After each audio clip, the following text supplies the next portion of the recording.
Hello, theme park fans, and welcome to episode 98 of the Ticket Report. My name is Chris Wakefield, and I'm joined by my co-hosts, Ryan Barr. Howdy.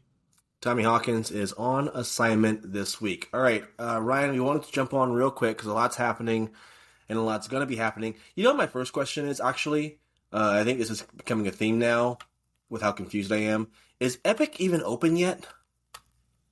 Well, you can pay to get in if you have an annual pass, or if you already have a resort stay at one of the resorts, you can purchase tickets there.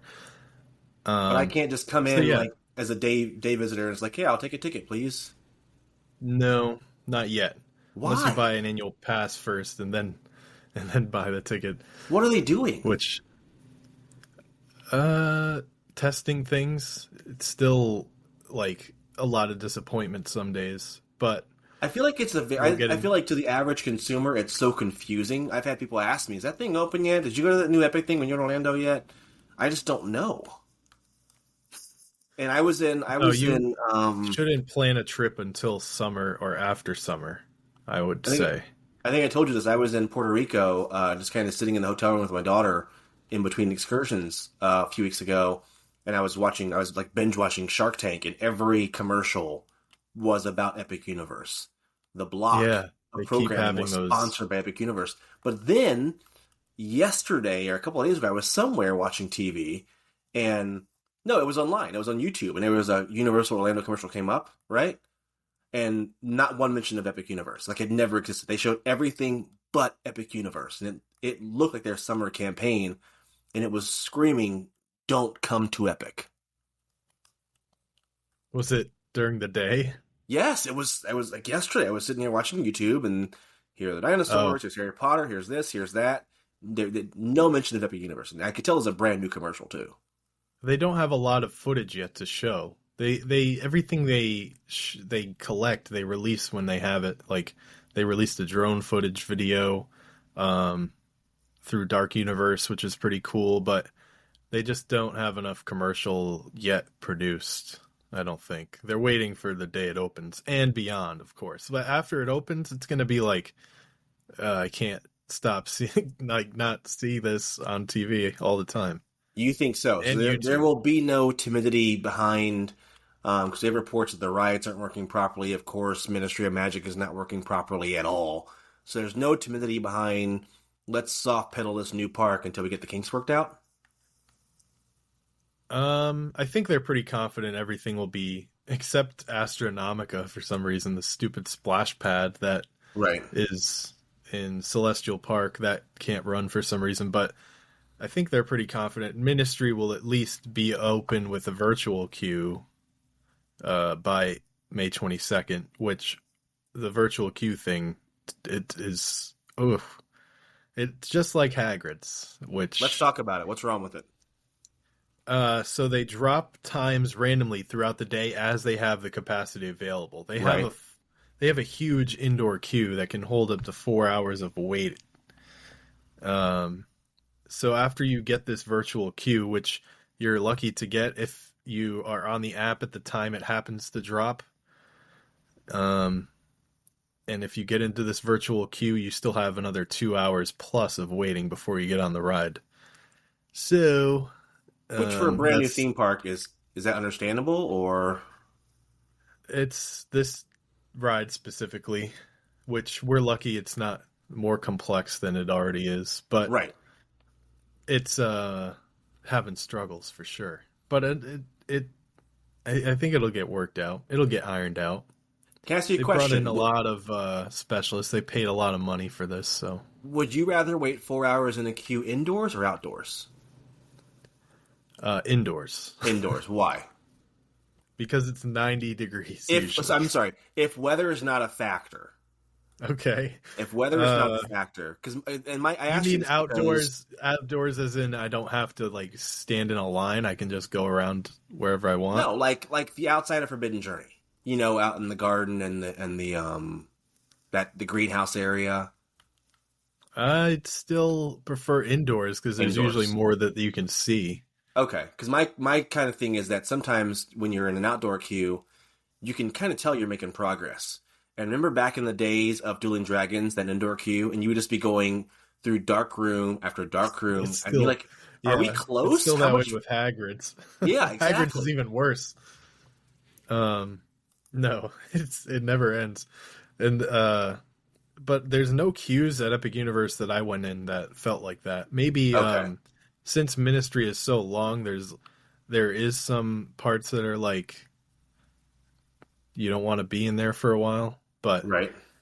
there's another thing though is like I was in the Monsters queue for 4 or 5 hours combined, so I know that queue pretty well at this point. Because Um, you had to come back. Yeah, it shut down and I had to come back. And there's some parts of that queue that are so loud, you would probably lose your mind if you were stuck in there for more than 20 Really? minutes. Yeah, it's just like the same thing looping over and over too. Wow. Um, but Like Transformers. it's very intense and cool. Yeah, it's like Transformers. Exactly. Yeah. Interesting. Um, but the pre-show, I didn't even get to see the pre-show because they just skipped us through to get everybody on the ride quicker. And were you wanting to see it, or are you just kind of like, I'm just tired of waiting, get me out of here? Um, that was kind of the feeling, yeah. I didn't Yeah. care that much. I could watch a video of it and get the Okay. vibe. Okay. But it is a Um, pretty impressive pre-show that I'm sad I missed. and we bring all this up because we now have the opening and closing, unfortunately, hours for Epic Universe that were released last week. And as always in the theme park community, we have some controversy about this. Ryan, what are the hours for this brand new or the most technologically advanced theme park in the world that is especially meant to shine and showcase itself at night? Right. So the hours are 9 a.m. to 9 p.m., of course, giving us 1 hour of dusk for Not the even nighttime part. darkness. Not even dark. No. Dusk. You're there at dusk. Yeah, in the summer. Hopefully, it stays open till 9 after daylight savings. So But we why? How do I unpack this? How long are these hours set for now? Is it just through May? probably the whole summer it'll be 9 to 9. I'm not going That's to guess it'll insane. be That's open why? any later. Um, You work in park ops. What's happening here?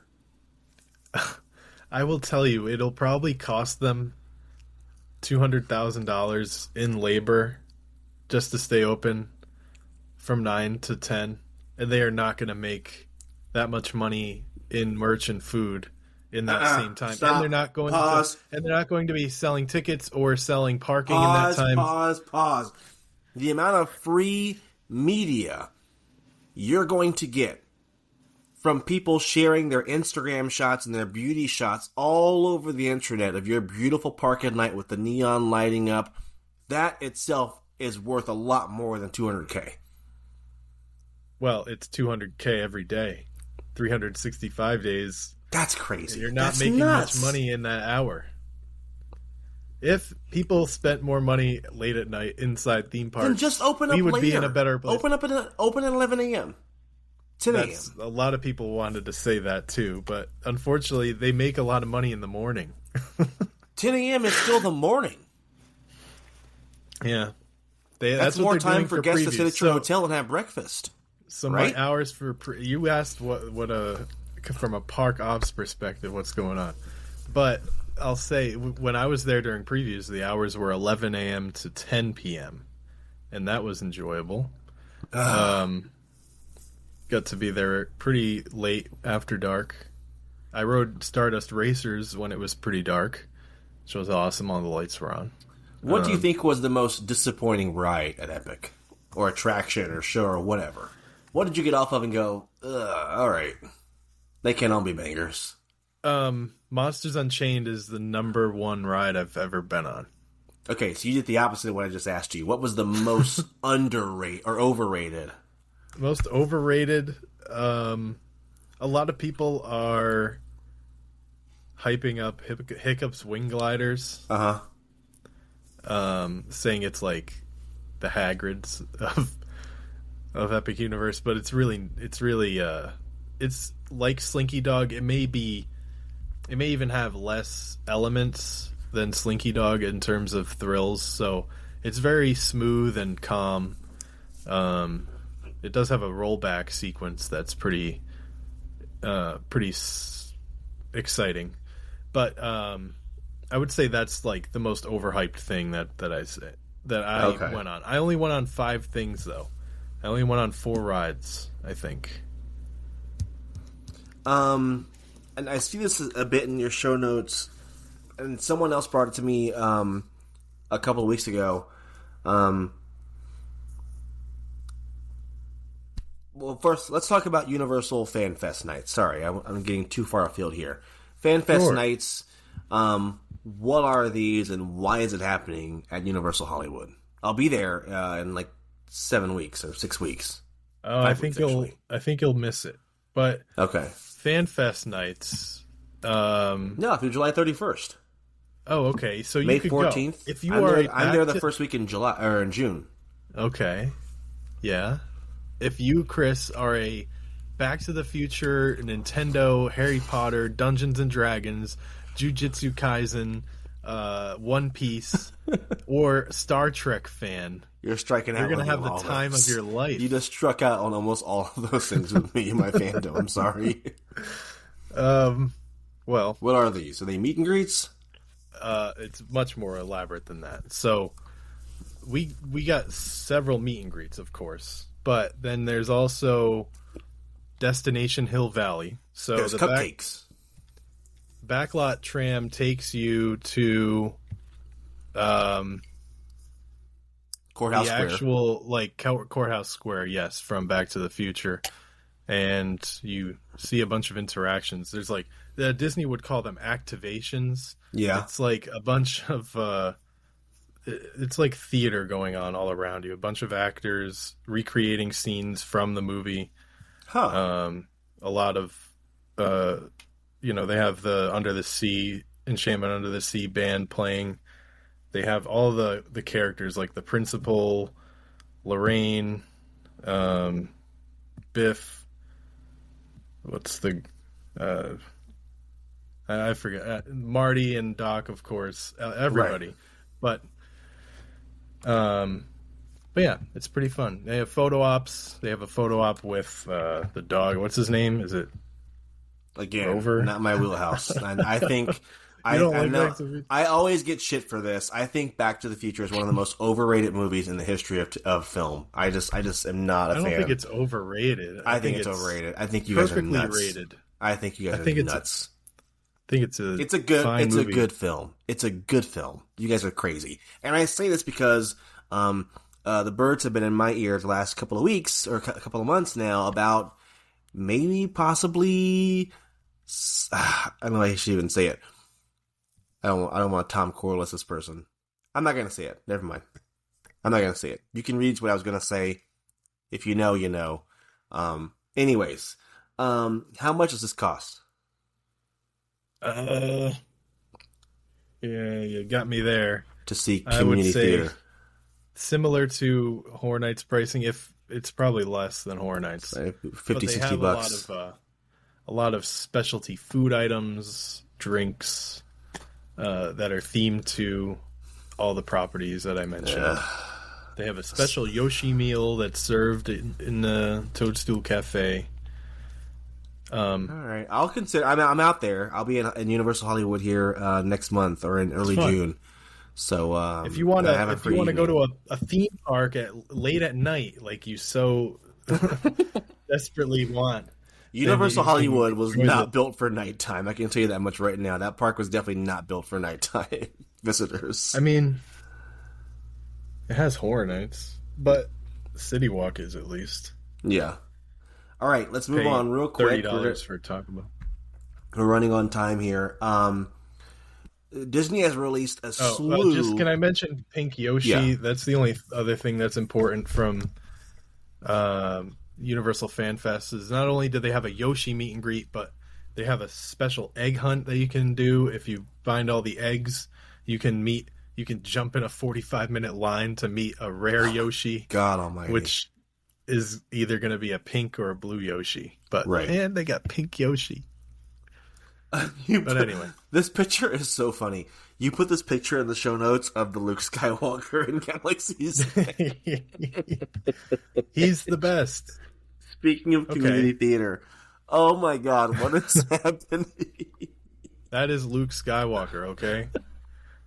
Look at his face. Who is this kid? Okay. I showed you the picture of the media one that they got with all the, the good looking pictures. Looks like Luke Skywalker. This guy does and not. Then you see the one that's in the park. The wig.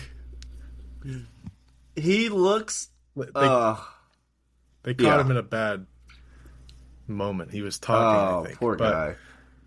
And this is just in California, right? Yes, because California only tries things like this. Be careful what you wish for, Orlando, because you just might get one of these showing up next month. Well, we ended up getting Star-Lord, and yeah, that's not much better. Yeah, that is pretty bad. I don't know. Jeez, these wigs, Disney and these wigs are insane. Anyways, to transition over to Disney, we got a slew of new discounts announced because hotel bookings are doing so great right now, and international travel is doing amazing right now. Disney is offering some deep discounts, and you took advantage of one of these, right? No. I paid, it's gonna be pretty hard to avoid the shill accusations after this trip. I paid rack full rate? price for a 2-day park hopper. I didn't even stay on property, but that's about the extent. And I paid for preferred parking to be at the front of the parking lot with my rental car when I was there, which it helped me get on more rides faster. Okay. No, stop it. No, it doesn't. If I didn't pay for that, I would have been parking in the back of every parking lot because I was park hopping. Just get an Uber sticker and put it on your car and drive to the front.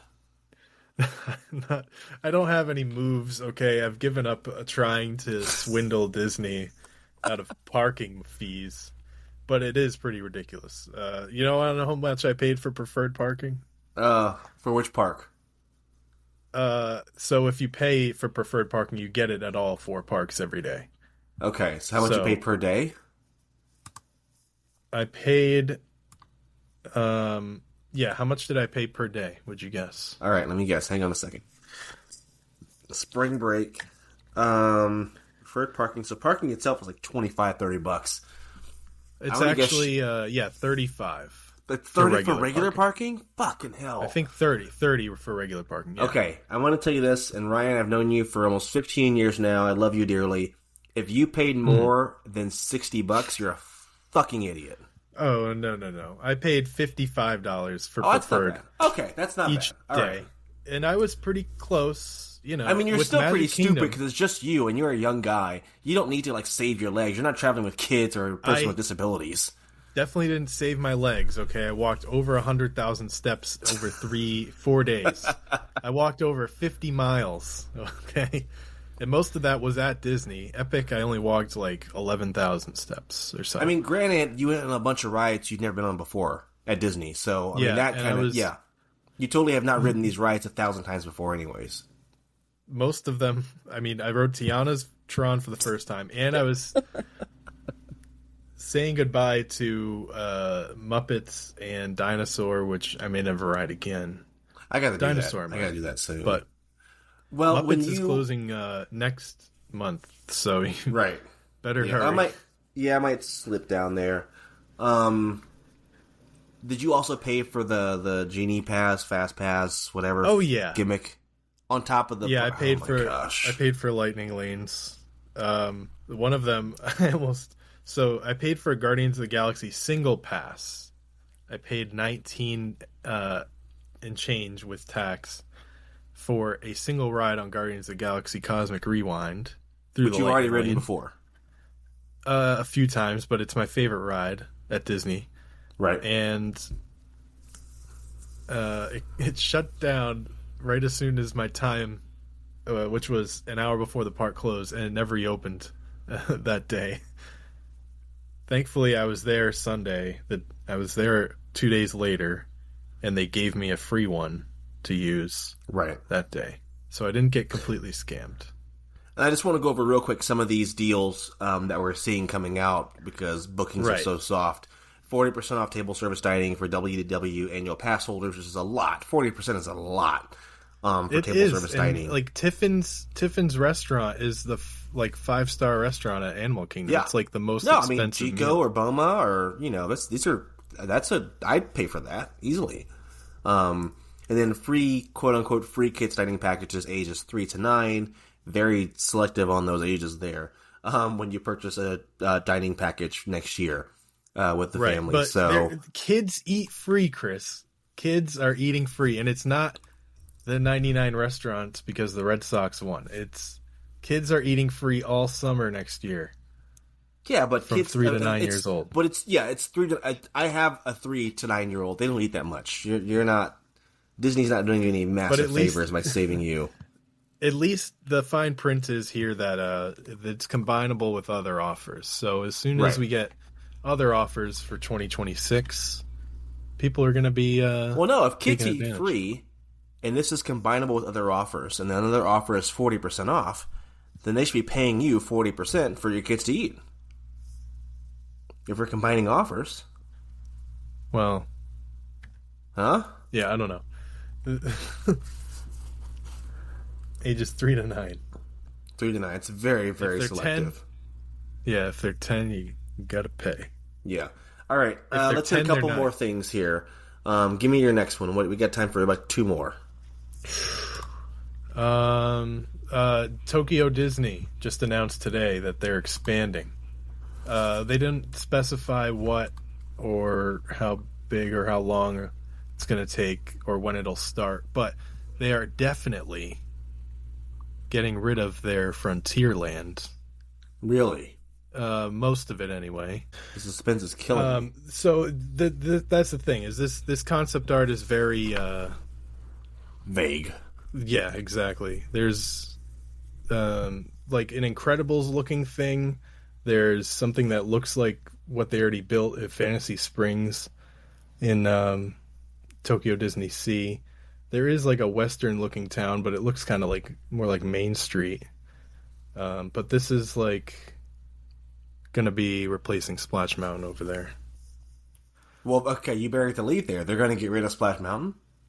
Yeah, they have been planning that for a while.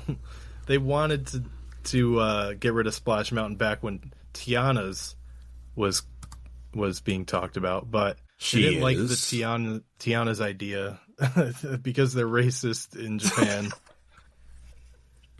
I was waiting for you to say it. Just say the words. Just say the words. I feel like they don't like Tiana at all. But they turned down other ideas too. I don't even know if this Incredibles thing will actually be the right idea because this is in the west side of Incredibles is more of a Tomorrowland thing. See, and I'm surprised with Doomsday coming out and all these big, Marvel about to hit a stride again, that they aren't pushing that more overseas where they can actually push it. Right. So, and that market is heavily into Star Wars and Marvel, but instead they always seem to oftentimes revert back to their classics, it seems like, instead of pressing the advantage on some of these hotter properties. Yeah, in Japan they need Tokyo Disneyland needs some improvement. I think this is more of an Adventureland section. I can't tell what part of the park this is. I've never been to Tokyo Disneyland, but neither have I. They definitely need to make some improvements to that park because it feels too much like classic Disneyland. Yeah. Especially that west side of the park. Yeah. All right, we got time for the other piece of art they showed is of Autopia or Aquatopia at Tokyo Disney Sea. It's art of that being replaced with a whole harbor section. Looks like Portofino Bay. It's cool. I'm just going through your notes here. Stardust Racers, insane, batshit, wildest ride I've ever been on. Yes. Yeah, if you went on Velocicoaster, yes. Oh, obviously, yeah. So Stardust. What did you think of Velocicoaster? It's great. You're floating. It's euphoric. It's almost like having sex. Well, Stardust is like being thrashed. It's like Being ravaged. yeah, it's like literally trying to launch you out of your seat the whole time. I held my hands up, Oh, nice. which was probably a mistake. I was so terrified. I was screaming. I lost my Were you breath front or like, back? halfway through. Um, I was like in the middle of Stardust Racers, so I felt the launch pretty good. The first launch anyway. I mean, it's insane. It feels like you're going as fast as Velocicoaster's launch, and then you go like 2 times faster. It picks up more speed halfway through, and you feel like you're like being sucked into the chair. It's Right. wild. All right, last thing, and we're gonna bring Tommy back for a full conversation probably later on next week. But this is monumental for me at least, because our long national nightmare is finally over. Ryan, May 21st, Blizzard Beach and Typhoon Lagoon will be open. Wait for it, at the same time. Right. For the first It time is, since what, the 70s? No, I mean it had to have been 2018 or 2019, of course, since 19. Before COVID. So that's fun. I am a Blizzard Beach and Typhoon Lagoon fan. I love both those parks. I Did you love ever go to both Volcano on the Bay same as day? well. No, I've never done both in the same day, but that sounds like a fun thing to do, right? I used to do that Like, a lot when I lived down there. We go to both on the same day. do you know about the deal? There's another deal, not a deal, but it's like a perk if you're staying at any Disney Yeah, I saw hotel. this, and you get free water park access, right? The day you check in, you Yeah, on could your get check-in there, day. check in at like 10 a.m. and then head right to the water park. Yeah, Just take my bags. When I brought my daughter last year, we checked in. We got to the hotel around 10:30 or 11 a.m. And we're not going to waste an entire park day on this. What do we do? And I think I just took her to downtown Disney and we walked around a little bit and had dinner. But this is a much better option for park. I know people were slamming it online, saying it's not enough. It's not enough. But nowadays at Disney, a perk is a perk. A cracker is a ribeye steak. So just take it. Right. Yeah. What's your favorite thing to do at either one? Oh, it used to be the goddamn Shark Tank. They took it away You know, at Blizzard Beach. Remember the they Shark filled Tank? it in with sand. Yeah, That's so depressing. they didn't So even build depressing. anything over it. I did Summit Plummet once. That was one of those. I'm going to do it once. I'll never do it again. Just to Really? say I did it. Oh gosh, yeah. That's Yeah, a I'm must not- do every time for me. I do that several times. I go. No. And The last worst time I was part- there, we were there New Year's Day, 2023. We actually did New Year's Eve at Universal. And I thought, well, I don't want to go to a park today. It's going to be slam. And Blizzard Beach was open. And so it was not too cold. It was like 85 degrees outside. So we actually did Blizzard Beach on New Year's Day. It was almost empty. We had the entire park to ourselves. It was great. And the water was not cold at all. Yeah, it's heated, so Yeah, it was. I mean, I would highly recommend, if you're ever on the fence about doing one of those in the middle of winter, go for it because the water is warm enough and no one else is going to be there. We had the entire water park to ourselves. Our group did. yeah, that's fun. I love Summit Plummet though. It feels like, well, have you been to Volcano Bay? Have you done the Not yet. the big I'm not. I don't want to get electrocuted. That's ridiculous. The big volcano Kookiri body plunge. It's like Summit Plummet, but you're in the pod, and the pod? floor drops. Yeah, the floor drops out below you, and like music I've done plays a and few the of those. suspense builds. There was one of those in Yeah. the Disney Magic actually that I was on last month, Oh, and then yeah. we've done a few at like Great Wolf Lodges around the country. So But this one is like definitely. Summit Plummet. It goes straight down, and Yeah, it it's lasts like terrifying. 2 seconds. Yeah. All right, give me one more, Ryan. Well, I was gonna say the worst thing about Summit Plummet is the amount of stairs. And Yes, the climbing. getting up the stairs. One of the biggest things I've heard about Epic Universe is the amount of stairs.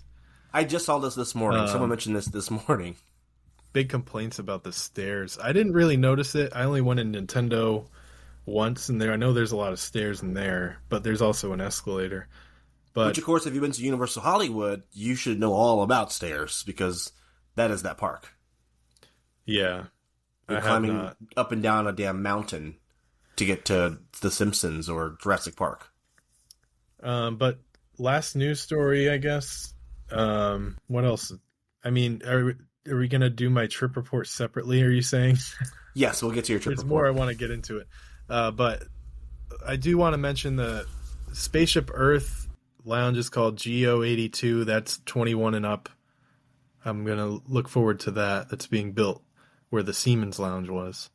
I just want everyone to understand that I asked Ryan for one more thing. All the stories he could pick. I'm gonna this fucking Epcot nerd, this stupid Epcot nerd, you guys are so stuck in the 80s. It's always back to Epcot with you, isn't it? Yeah, of course. The Grand Floridian is getting a lobby bar, Chris. Really? The controversy here is that they're removing the bird cage and they're making a bar that looks like the bird cage they're getting rid of. People were pissed about that bird cage. I saw that. We saw more details about the Smuggler's Run with Grogu. New missions. Yeah. So, yeah, that's right. Missions with an S, because you're going to start out on Tatooine, and then you're going to end up being able to pick where you end up, including Bespin, Endor, and Coruscant, which they showed looks at Coruscant and Bespin, but they didn't show anything from Endor. What's the hype looking like for the Mando and Grogu movie? How do we feel? Ooh. Well, it's the first Star Wars movie since Episode 9 came out. So it's got to be gangbusters, right? Right.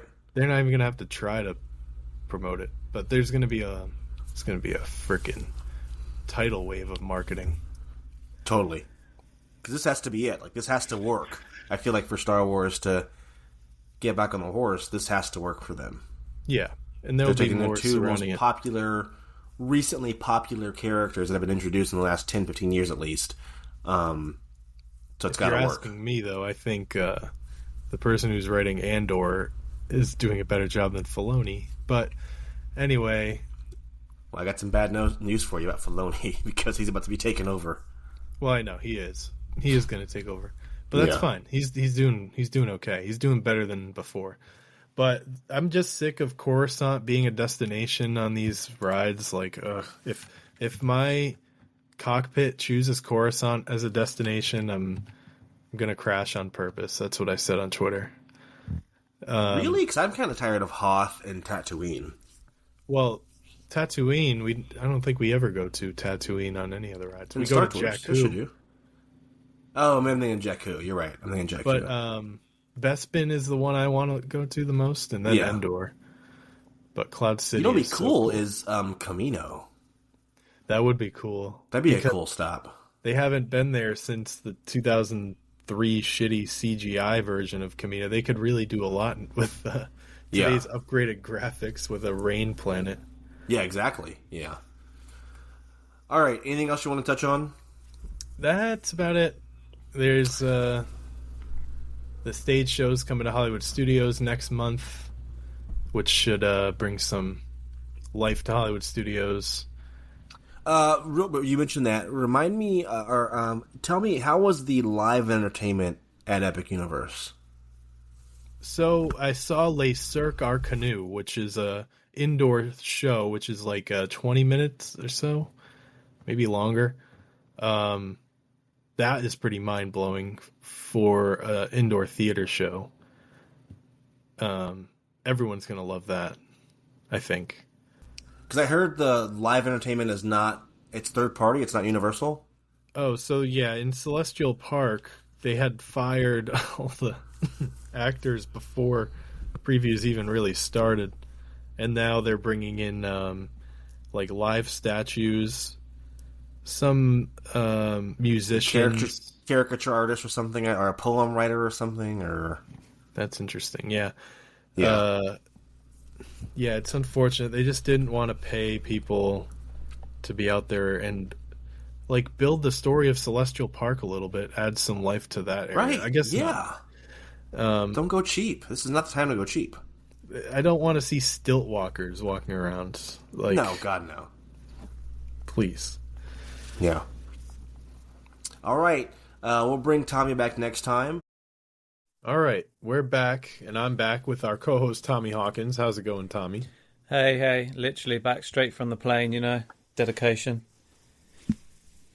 And recently announced in between our recordings, between part 1 and 2 of this episode here, recently announced Disneyland Abu Dhabi is coming. And Disney announced they will be licensing slash just similar deal to Tokyo, where this company Moral Group will be building Disneyland for them.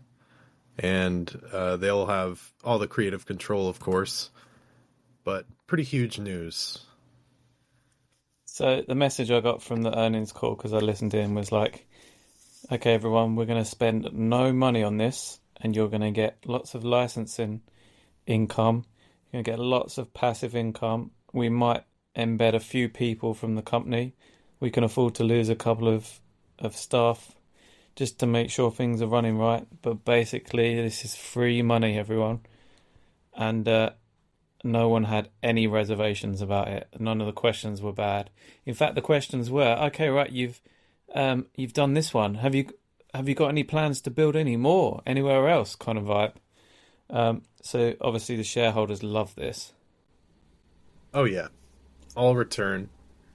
Of course, we're overlooking the human rights violations. Well, the fact that we're not just talking about,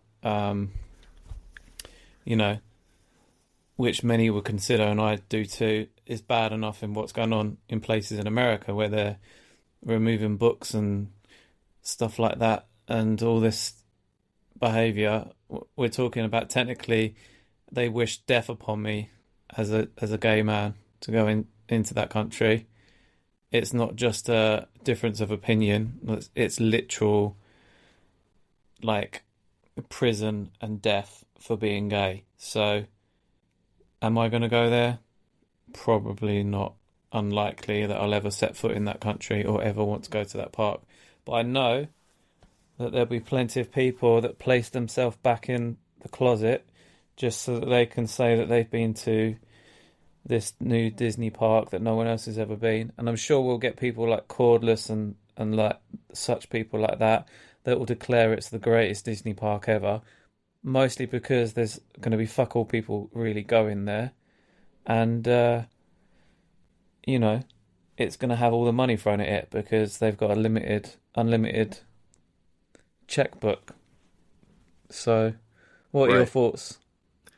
Like, if similar to that, I don't like it overall. I mean, it's definitely going to be insane park experience. We look at Warner Brothers World Dubai, and we look at I don't even know what's at Ferrari World, to be honest. I haven't looked at that. But Warner Brothers World is pretty cool. So if they can, turn on the money faucet and just...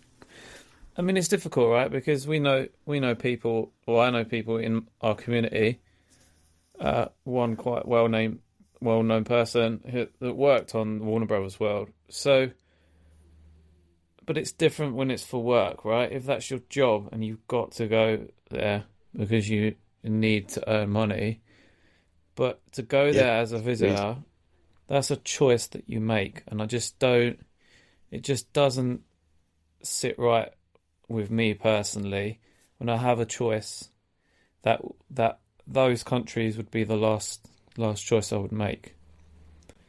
So yeah.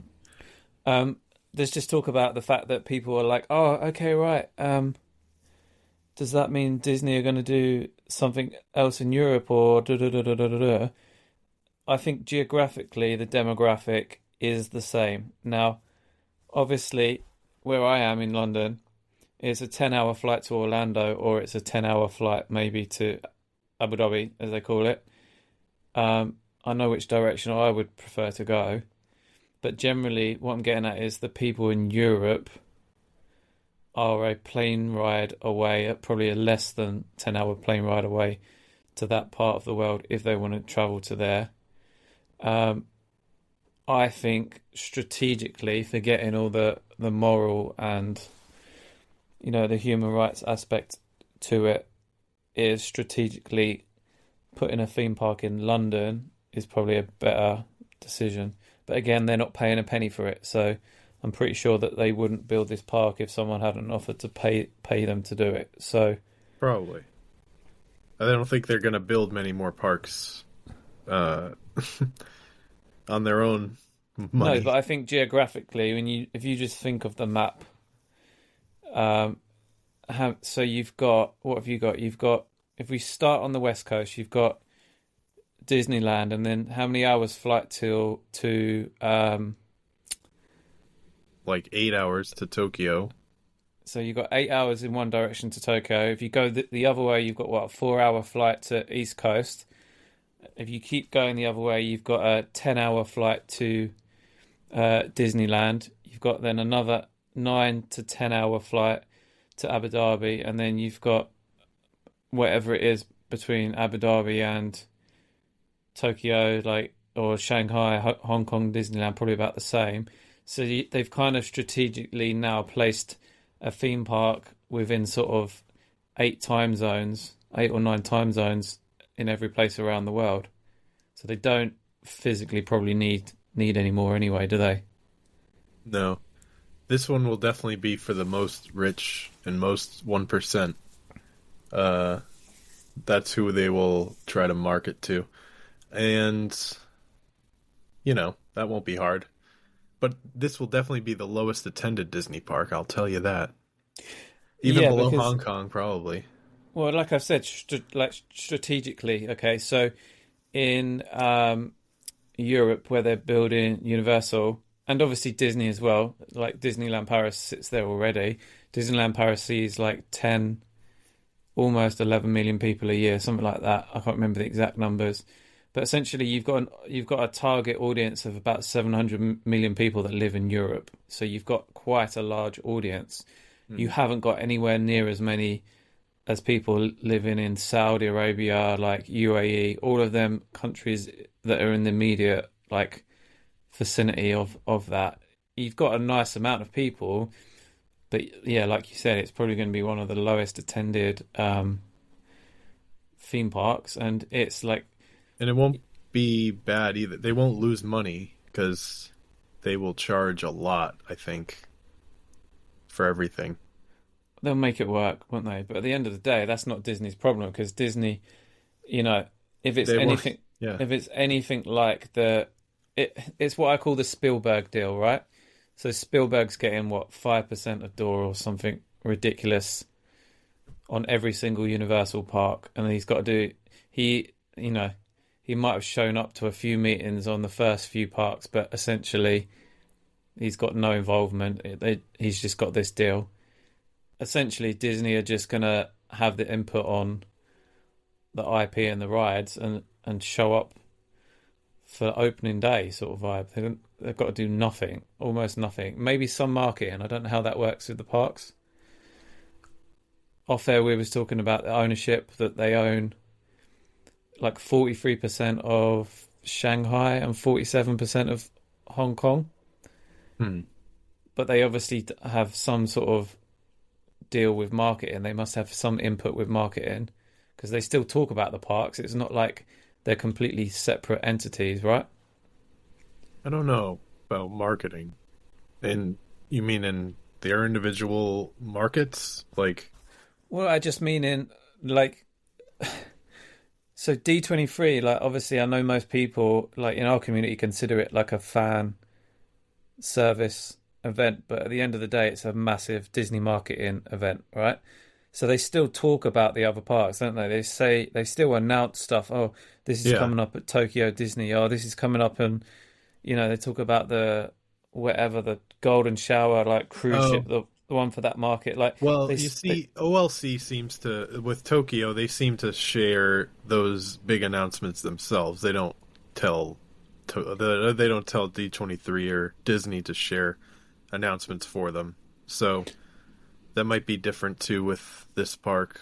Maybe Disney, since they're, so gung ho about it, at first they'll announce the big things and then they'll leave it to the Morale Group to do their own marketing, of course. yeah, they'll do the marketing, but what I'm saying is they're still talking about them. So if it was completely independent, like you could license, whatever, you could license e-ticket report Spain out, and like we wouldn't need to talk about e-ticket report Spain. It would just be doing its own thing. We'd have nothing to do with it.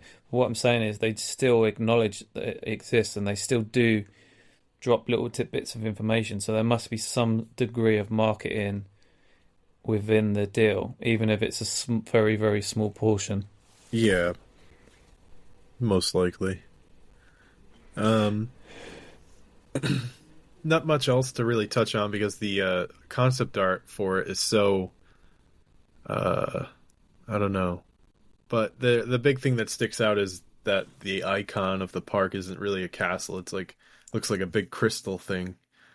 See, to me, when I see that, and I've seen a swirling, almost like, what's the word? Like a swirling paintbrush tip type motif in sort of Middle Eastern artwork, or I've seen a logo for something based in. I've seen that logo somewhere. Maybe I've seen it on the livery of a plane or something like that. But to me, that shape is a very, very iconic Arabian type. A lot of modern Arabian architecture seems to be going in that vibe. But at the same time, people are like calling, kind of calling it like the Frozen Castle or something like that. So maybe I don't think we'll get a castle like a Western castle. I think we're more likely to get like the equivalent, an Arabic equivalent to a castle. I think that's what they're getting at. Yeah. But I wouldn't like to speculate what they'd put in the park, to be honest with you.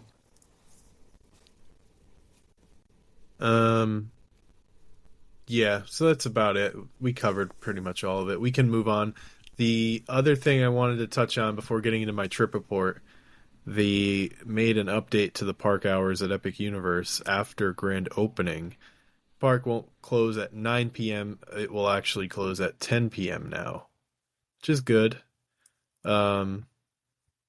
Ideally, in a perfect world, all these parks should be open till 11, especially the ones with the huge attractions like Hollywood Studios, Epcot, Magic Kingdom, the big ones. They need to be open as late as possible. Sorry, cast members, but we can hire more people to work later, Yeah, which actually is beneficial to the workforce in the long run. I know it seems to be a weird thing where there was that thing recently, wasn't it, where like the person was complaining about the park, a Disney park, being open till 10, and it's like, oh, you don't know what it's like. And it's like, well, you would not have a job. Like, you're complaining that the parks would be opening to like 10 o'clock, 11 o'clock, or whatever time, and complaining about the congestion on your journey home, but you would not have a job. Those people would not be there giving you a job. I see plenty of job listings at SeaWorld, Discovery Cove, if you want to work at a theme park that closes early.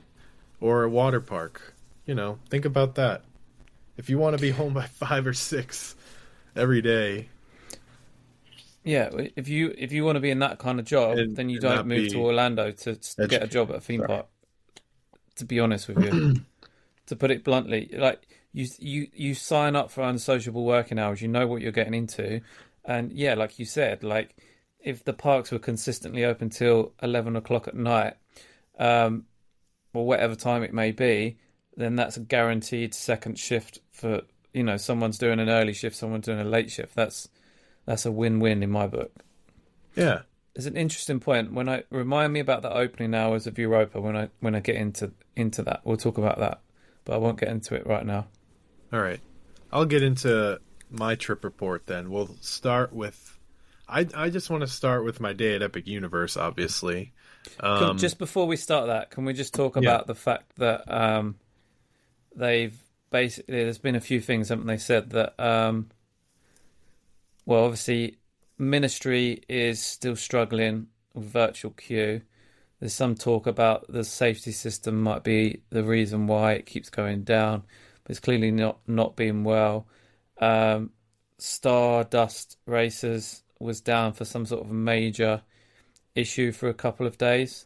Like the whole coaster was down, which I find really weird because it's been running for at least 12 months now, at least 12 months, if not 14 to 16 months. So to find And then something... Curse of the Werewolf also went down for a day, or I think multiple days.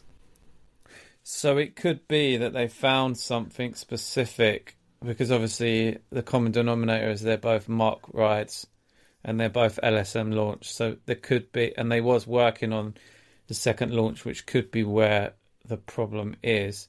So maybe they just needed to fix the Stardust problem and just double check and sign off on Monsters just to make sure. But isn't there something where they've said that something will not be running or won't be open at all?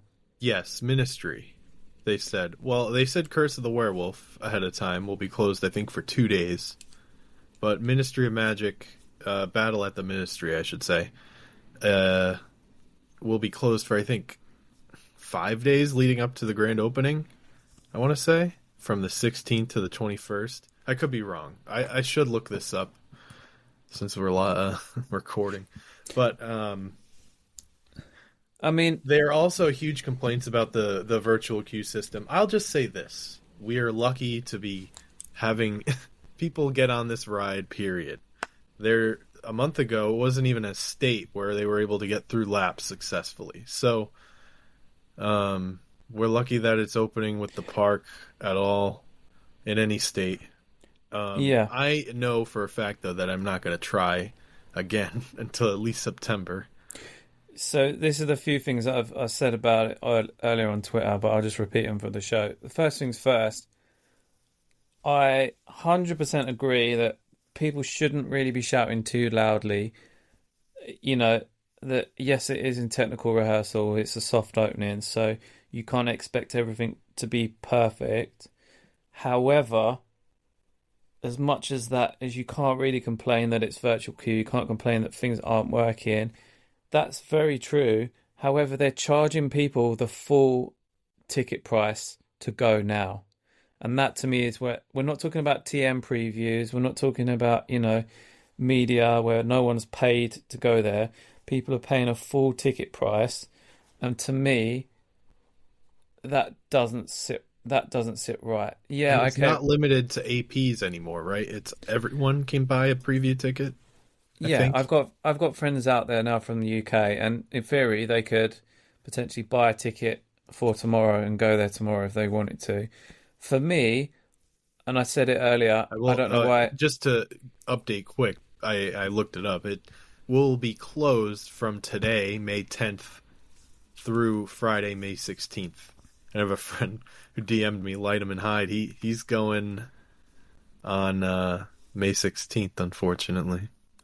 Oh, that sucks. But again, it's like, so I've got a friend that's there right now. Luckily, yesterday he managed to ride Ministry, so he was super happy. But at the same time, Stardust has been down, and he, like me, is a big Europa and Voltron fan. So to not be able to ride, to be honest with you, if I was in his shoes, I would be absolutely gutted. I'd be grateful that I've ridden Potter, but I would be absolutely gutted that I couldn't ride Stardust, because that would be the one.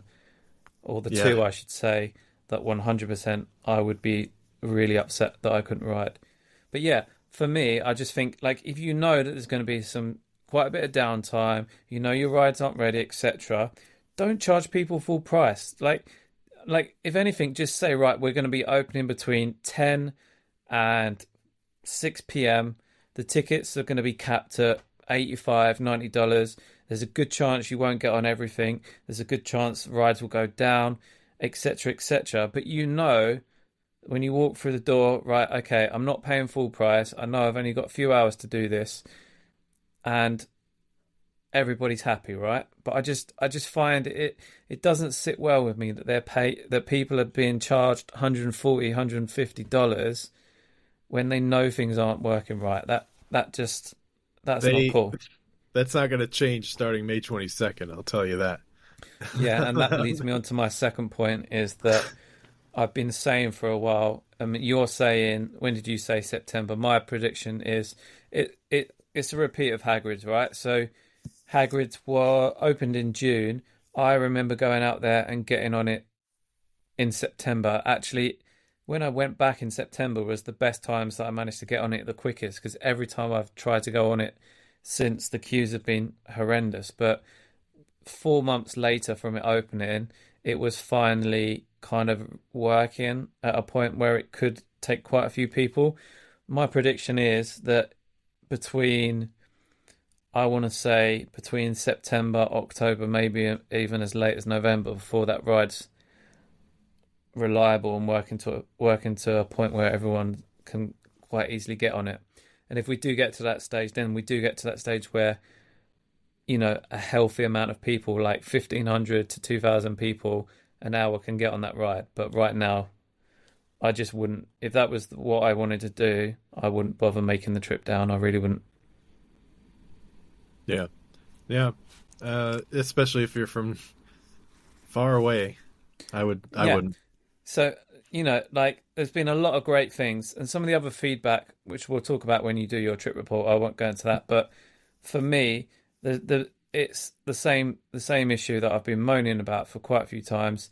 The ticketing issue has left a really bad taste in my mouth. The way Universal have handled this is just not being pretty.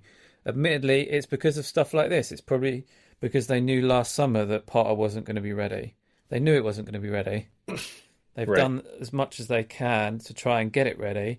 But these things, it's not like in the last few weeks where it takes them by surprise and they're like, oh shit, no, it's not going to be ready.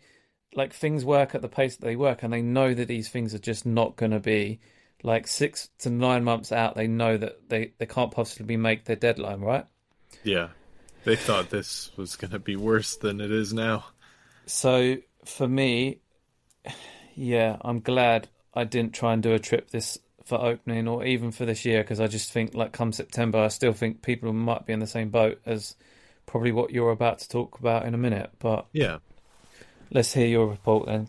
Yeah, speaking of, so I got on 5 things, and I went there. I rope dropped, so it was 11 a.m.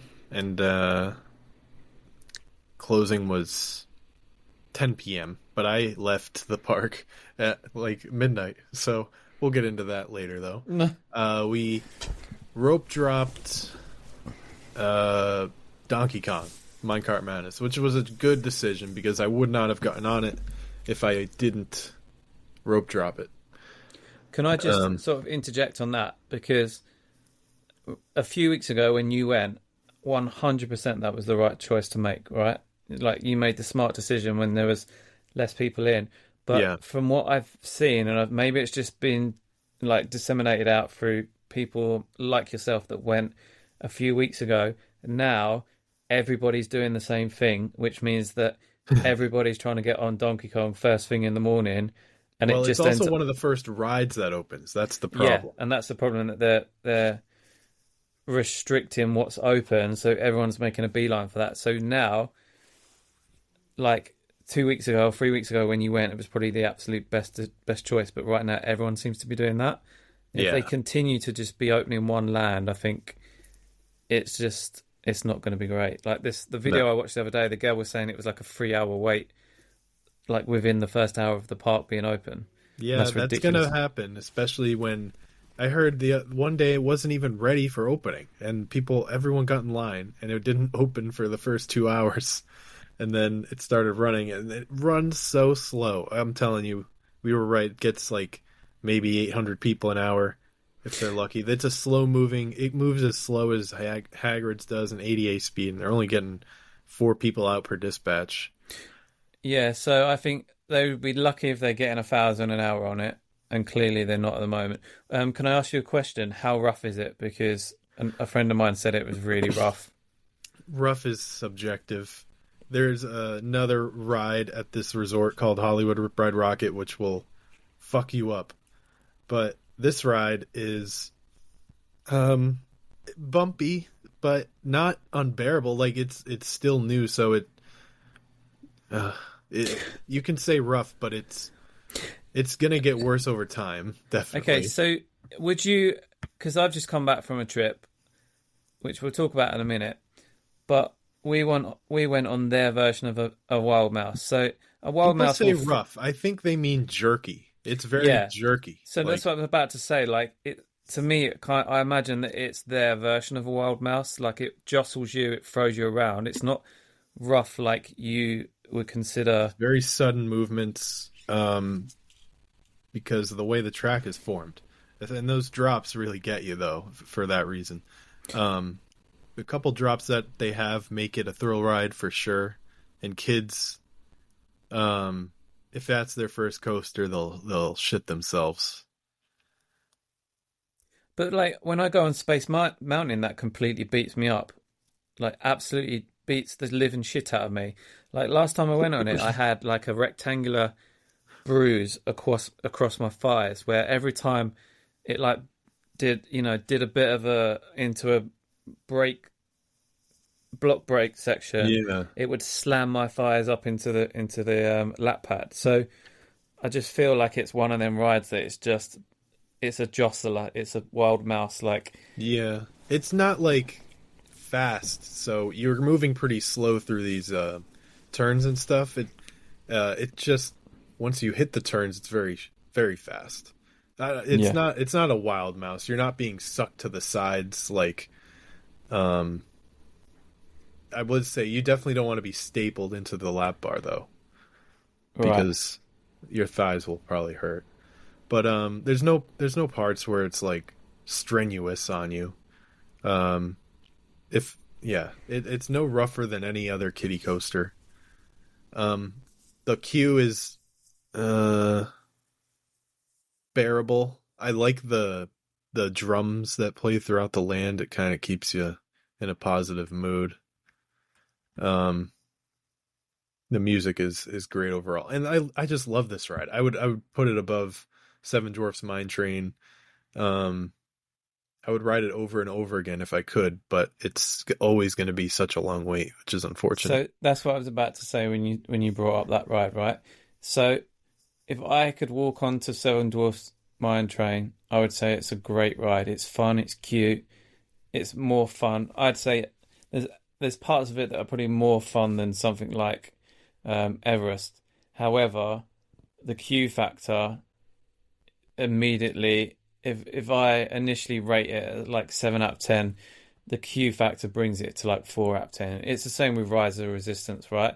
I probably would enjoy Rise a bit more than what I do if I wasn't waiting as long as I am. But if this continues with this throughput, it's going to be in that category of it's a fun ride, but you're losing, 2 hours of your day to go on it. Is it worth it? Probably not. And I would definitely put it above Slinky Dog Dash as well. I wouldn't say it's more thrilling than Slinky Dog Dash, though. Slinky is in that same ballpark where you got to wait forever for it. That's not worth it. So why can't they build these fun little coasters with high capacity so we can enjoy them properly? Well, see, that's the thing, right? So I don't know why they made this decision that they did to section off Nintendo in a 7-acre plot or a 7.5-acre plot. I think it's because they pretty much lifted it from the original plan, which was to put it into Kids Zone back. But then they also they realized they had to put it in Japan and Hollywood, so they knew that layout would fit there too. Yeah, so they've sanitized it to fit that. I think probably in hindsight, and it's the trade-off, right? Like, do they spend a bit of money now, build a singular like capacity that they know is not going to be the right capacity, but then the rest of that money they can put towards an extension, a Zelda land or whatever? Or do they throw away all the R&D that they've already done on and all the manufacturing and the cost that they save from basically getting two of the same theme made at the same time? Do they just tear it up and just redesign, do a full redesign, double the amount of track, double the expense of the metal, but have a ride that actually matches the capacity of the demand? It's a difficult coin toss, isn't it? Yeah, or you just build a sequel ride. You have the space next to it. Just build a ride that's bigger and faster and stronger, and it'll relieve it a little. Well, I think the sequel is Zelda, though, right? But I don't know what that's going to be. But that sounds like the plan. I guess. Anyway, next, after we just left Super Nintendo World after that, which I never went back inside, which is sad. But did you ride Mario Kart? Have you already done it before? Never rode it. Didn't ride it that day. Yeah, I wish if I had been by myself, I probably would have spent and wasted more time in Nintendo World. But what was the queue like for it, though? If you'd wanted to go on it, how long would you have waited for Mario? It was down for a while. Oh, okay. I think it was 60 minutes average throughout the day. I mean,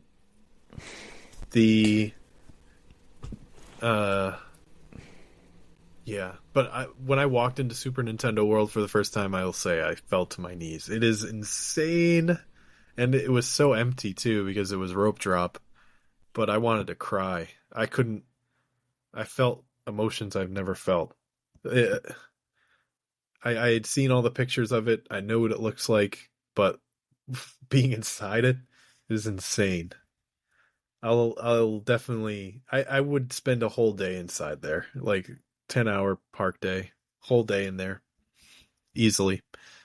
Then we went to Isle of Berk because we wanted to get on Hiccup Swing gliders because that was struggling too with delays during TM previews. It didn't open with the park. We got in line after it had opened from a delay. Right. And it was like, moving quick. We got on. We got our stuff in a locker, got on. Quick ride. I would compare that to Slinky Dog as well, but definitely above it. I don't know if I think I like it more than Donkey Kong. Just because so would you place it above Slinky Dog but below Hagrid's? Definitely below Hagrid's. Well, I mean, a lot of people compare it to Hagrid's. It's not Hagrid's. It is not Hagrid's, bro. Okay? We are talking about Hagrid's here. To me, it shouldn't be Hagrid's. It should be that one step before Hagrid's, in my opinion. It's like the gateway drug to Hagrid's, if you know what I mean. Yeah, pretty much. The animatronics of Hiccup and Toothless are... I think you spend too much time next to them. I'll say that. You should go a little quicker by them. It is fun, though. Quick ride. It doesn't feel like it's over fast. It does feel like a longer coaster, but I thought it was going to be a little longer. Yeah, it's not really... The reason you're sitting there with Hiccup and that for so long is because that the next section after the first launch before you get into the second launch is... You're basically waiting for the rollback to finish. Yeah, so it's 43 seconds from the first launch before you get into the brake run, but it's got a weird double block section there. So the train... So correct me if I'm wrong, but as you come into the brake run, you're actually seeing that other train pull away. You mean the brake run with the eggs? Yeah. No, I didn't notice. I was in the middle or back of the train. I didn't notice them leaving, though. I might have seen them go over the gravity section ahead of us. But it may have been that there was only a couple trains running. You would expect it a normal, if it was just a simple launch, then a launch, that it would have to fully clear that section. So there would be no chance of you seeing the train in front. But it's got some weird sort of double block section there. So the fact that you can see possible to e-stop with two on that one block. Yeah. because it's basically a brake run and then a tire drive section and then the launch section. Oh, So it's like three blocks of track, but it's very unusual that you could even see the back of a train in front of you. yeah. Maybe I So did. I didn't remember it. But after that, we went to. Or do you have any other questions about hiccups? I didn't think much of it. A lot of people like it, but I won't go on it that much. I won't. Hot take about Isle of Berk. It is fun for most people. It just doesn't have much for me. I didn't see the untrainable dragon, which that is one thing I definitely want to see. But I don't. That Dragon Racers Rally looks a little scary to me. I don't know if. I thought you'd I be don't know if on I it. want to feel the forces that provides. I do. I just don't want to because it's so slow. I know that it takes twice as much time to load it and unload it as what it does to actually ride it. Yeah, I just don't want to stand there going, right, there's only 12 people going on that, right, and there's like 60 people in front of me, so I'm going to be here for like 25 minutes. Like, that would drive me insane. And yeah. I'd just be like, no, it's not worth it. Well, If it was yeah, a that's 5 minute because I walk like. on, That's why I like Doctor Doom, because Doctor Doom's pretty slow loading, but the queue is nice, so you don't have to see the people being loaded and unloaded slowly.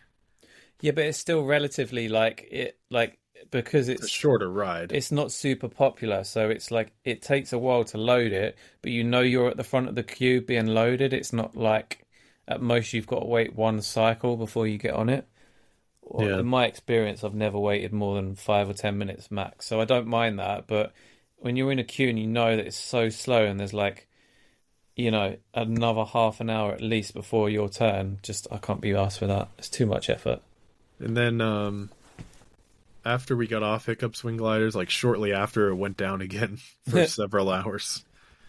And then we waited an hour for mac and cheese cone. It's like a bread cone filled with mac and cheese and pork. I had the pulled pork one. It's good. The bread is the best part, though. The mac and cheese is so-so. The pork is good, but the bread, oh my! I would eat just the cone. So everyone's talked about this, but for me, it's like in this country, people have what they call like a chip butty. So fries or English style fries, big chunky fries inside a bread bun, and for me, like double carbs. I just can't be dealing with that amount of carbs. So for me, it's No, just that's too... what you need when you're going to these parks. That will keep you up. You won't have to take a nap. Like, Oh, unless your name's that. Jalen, in which case, if you eat more than like a sandwich, then you need to take a nap. But I would probably be in the Jalen camp if I had that amount of carbs. I'd be like, yeah, I need to sit down for a bit. Like, this is too much. It's funny you say that, because after we got this, like 2 hours after we ate this, we also sat down for a full meal at Oak and Star at the Wow. barbecue restaurant, which I definitely didn't finish. But I ate this whole mac and cheese cone. But the thing that sucks is I waited an hour in the direct sun, and that's definitely where most of my sunburn came from that trip. Okay, The thing is, they changed the mac and cheese. So they used to only serve them at Hooligans, Grog, and Gruel, which is where I waited. And then apparently a week later, they started serving them at Spitfire Grill, which has a line in the shade. oh no.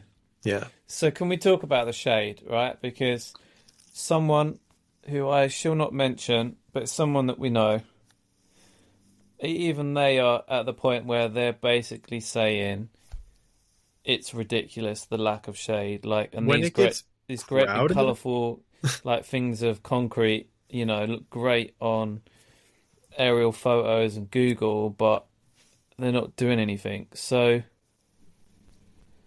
Yeah, when it gets real busy, that's going to be felt. There's going to be no escape from the sun. It's going to be beaming down on people. There's no shade in Celestial Park, period. Unless you're inside a structure. It's just, I mean, they really didn't pay for many trees. Like, they paid for a lot of trees, but they didn't get enough trees. and it's hard to get trees. Apparently, you have to find someone who owns trees privately to get them from. It's hard. Yeah. So, and also, like, I mean, I guess this also applies to potentially what's coming in UK in like 5-6 years' time. Is that they need the majority of the park covered for reasons related to rain and just general cold weather, right? So, shade and cover helps, but you basically have the same problem in Florida, right? So for me, the only issue is like they've built all these spaces, but in reality, because certainly in the northern part of the Celestial Park, that is the fire truck road. The circle around the lagoons, the fire truck route. So you couldn't build anything shaded over them, but certainly in the southern part, they probably could have done some more stuff to make a bit more shade. And yeah, like transplanting like mature trees and stuff like that. But that's why Disney are really good at it, right? Because they've been there like 50 years, so they would never chop down a tree. Like if they need to get rid of a tree in a park, they'll go take it down to one of their tree farms and just leave it transplanted until they need it again. For some reason, even though Universal had the tree farm, it still wasn't enough. I just find that wild. No, never. I mean, this is a lot of ground to cover, and they took out all the trees that were there. I mean, they probably stored them, but there weren't many to begin with. It was mostly grass and ponds. But anyway, from there from Isle of Berk we went to Paris. Is it Paris or is it's Wizarding World Paris, right? Because you're technically, once you enter through this portal and after you go under that big Saint whatever it's called arch. Oh, Saint Denis. La Saint Denis. Once you go under there, you are in the Wizarding World of France. You're no longer in a regular Muggle world. It's like entering into the bricks of Diagon. But we didn't get to go on Battle at the Ministry. Only the team members were allowed access that day. So, but we did get to go into Les Cirques Arcanus. Or, as other people call it, Les Cirques Arcanus. See, even though I know what it is in French, and if I saw it written in French, would say it in French. Like when I just see that on its own, I do think it's Arcanus. It just makes me laugh. But that's just because I'm very immature. The other thing is like all the influencers who were there for media, like the media people, they were calling it Les Cirques Arcanus when they were walking by it. I don't think many of the media actually got to see it, but this show is pretty damn good, man. There's not many good shows. Like there's not many indoor shows in theme parks that are this good anymore.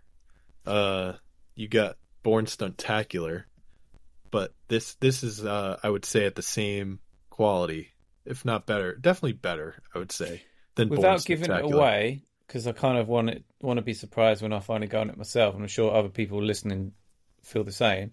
But what's the general vibe? Is it stunts? Is it magic? What kind of show is it? It is, as the name suggests, a circus. So there is acrobats. It starts with some circus acts. And then basically, I think, I'll just say what Len Testa said about it. Basically, a briefcase opens that is from the Forbidden Beasts franchise, and the Forbidden Beasts come out. Yeah. That sounds cool. And then I probably really like that. Yeah. So yeah, A plus for that show in my opinion. I thought maybe the story might be too confusing for the general public, but I don't think the general public would care. They'll just be happy to be inside enjoying the AC. So, like when you started talking about the briefcase, I was thinking, okay, I really liked the creatures in Fantastic Beasts, but I couldn't really tell you any of the plot of the film. It sounds exactly the same. You're going to be like, oh, a creature. Then you're going to forget. Basically, yeah, yeah. It's a very easy. The characters are easy to point out. They're like, nothing is too over the top where it's like, oh, this is, you have to know the Crimes of Grindelwald prologue to understand. No, it's nothing like that. So let me get this straight, right? So you've done the mac and cheese cone. You've done so. Yep. You've done Donkey Kong. You've done Wing Gliders. You've done Circar Canoe. Yeah, and it's So about, I would say, we're probably at 2 or 3 o'clock now. And Monsters has not opened yet. So on the app, Monsters Unchained just said closed. It didn't even say delayed. So we were like, are they even going to open it today? Damn. And we were eating at Oak and Star Tavern. So after Le Cirque Canoe, I was still full, but we were already going over there. So I will say though, Oak and Star Tavern doesn't feel like a quick service. It feels, I mean, until you get into the seating areas, it doesn't feel like a quick service. It feels more like a table service. It is nice.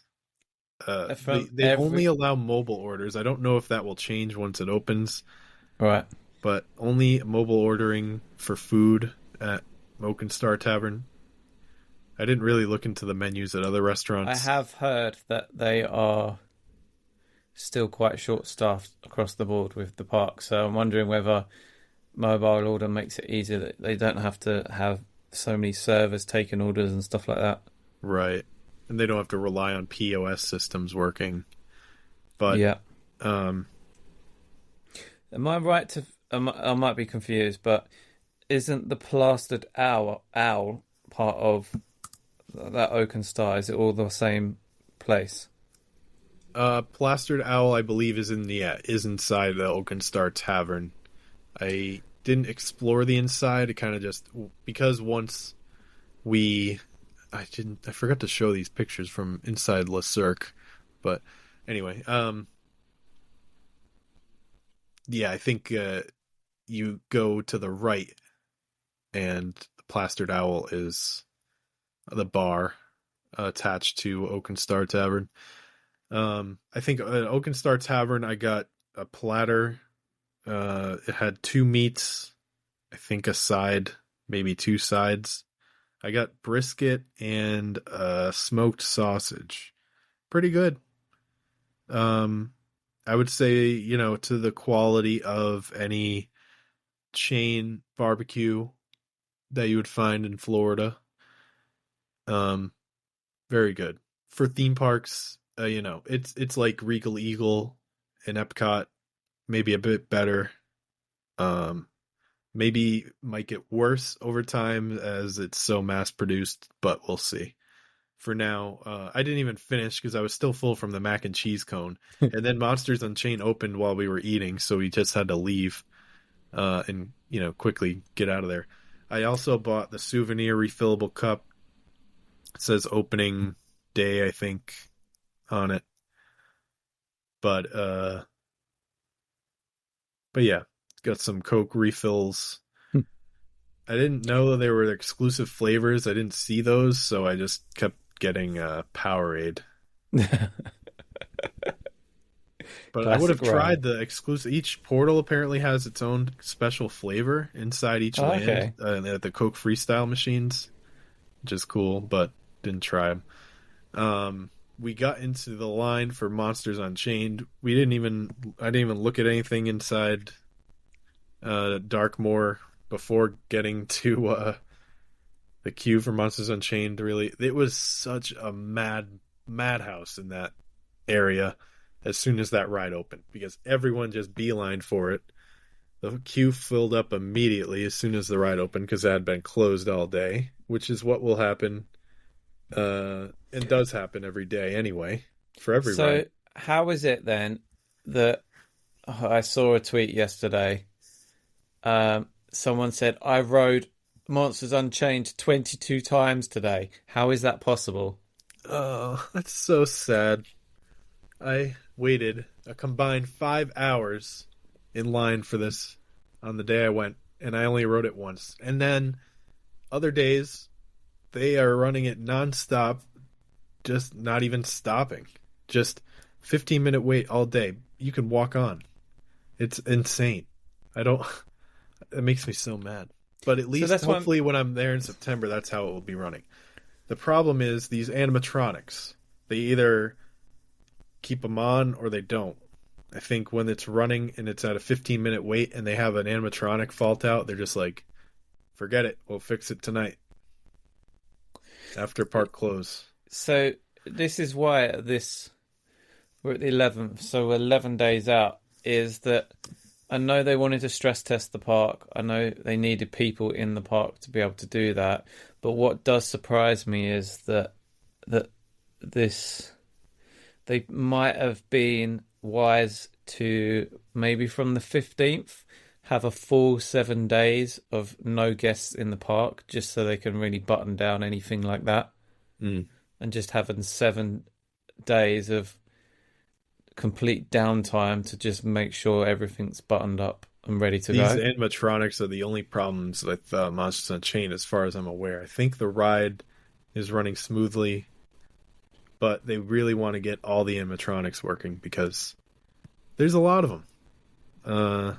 And you they're varying degrees of importance, but most of them are very important to the show and the story, especially, and understanding the story.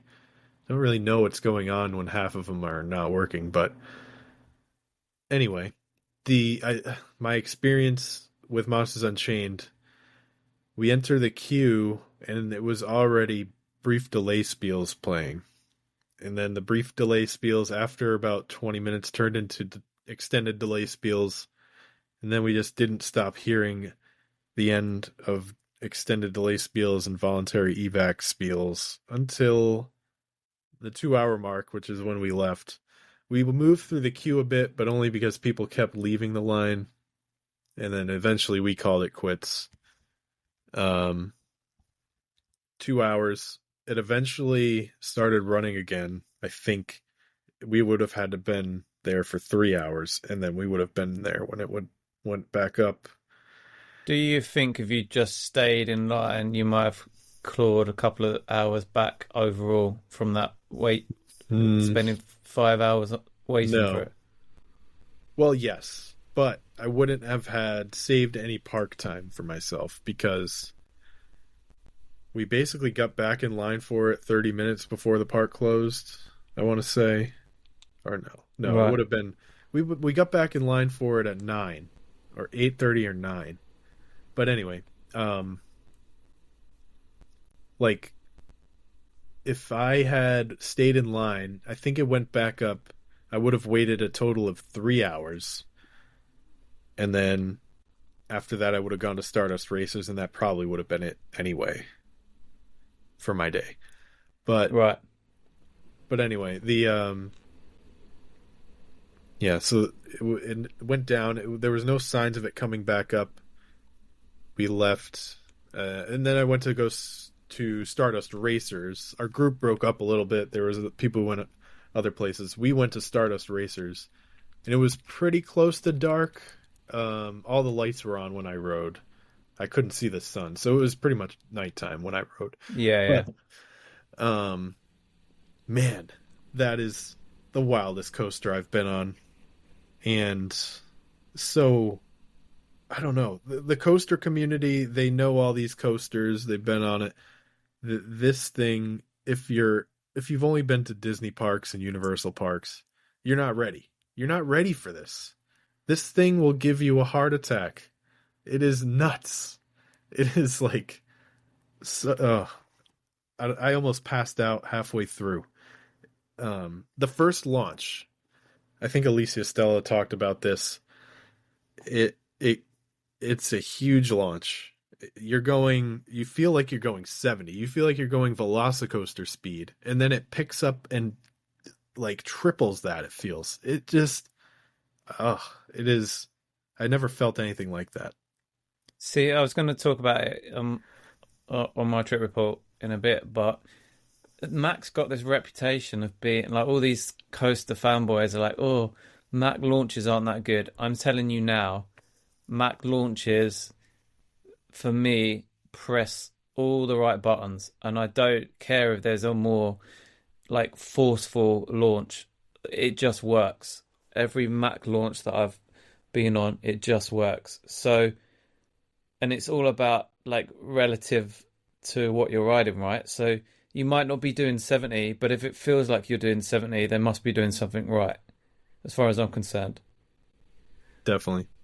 It I don't even know how fast it goes. It feels like you're going 100. I mean, you are sucked into that bucket seat, which I had my hands up for most of this ride. A lot of people don't put their hands up. A lot of people, and I would suggest not putting your hands up until you're comfortable on it, because I swear, it is literally trying to force you out of your seat, and all you have is that lap bar. And if I didn't pull that lap bar down as far as it can go and then press down as hard as I could, there's no way I would have held my hands up if there was any space in between my thighs and that lap bar. I mean, it's I don't know how to describe it. It's an out-of-body experience. Okay, we'll put a pin in that because I've got some thoughts on that when we talk about my little trip. But overall, where do you rate it versus the best coasters in Florida right now? The number one, easily. Number two, I hate to say it, but Cosmic Rewind is my number two. Currently, from what I've ridden, that's where Rewind is for me as well. Yeah.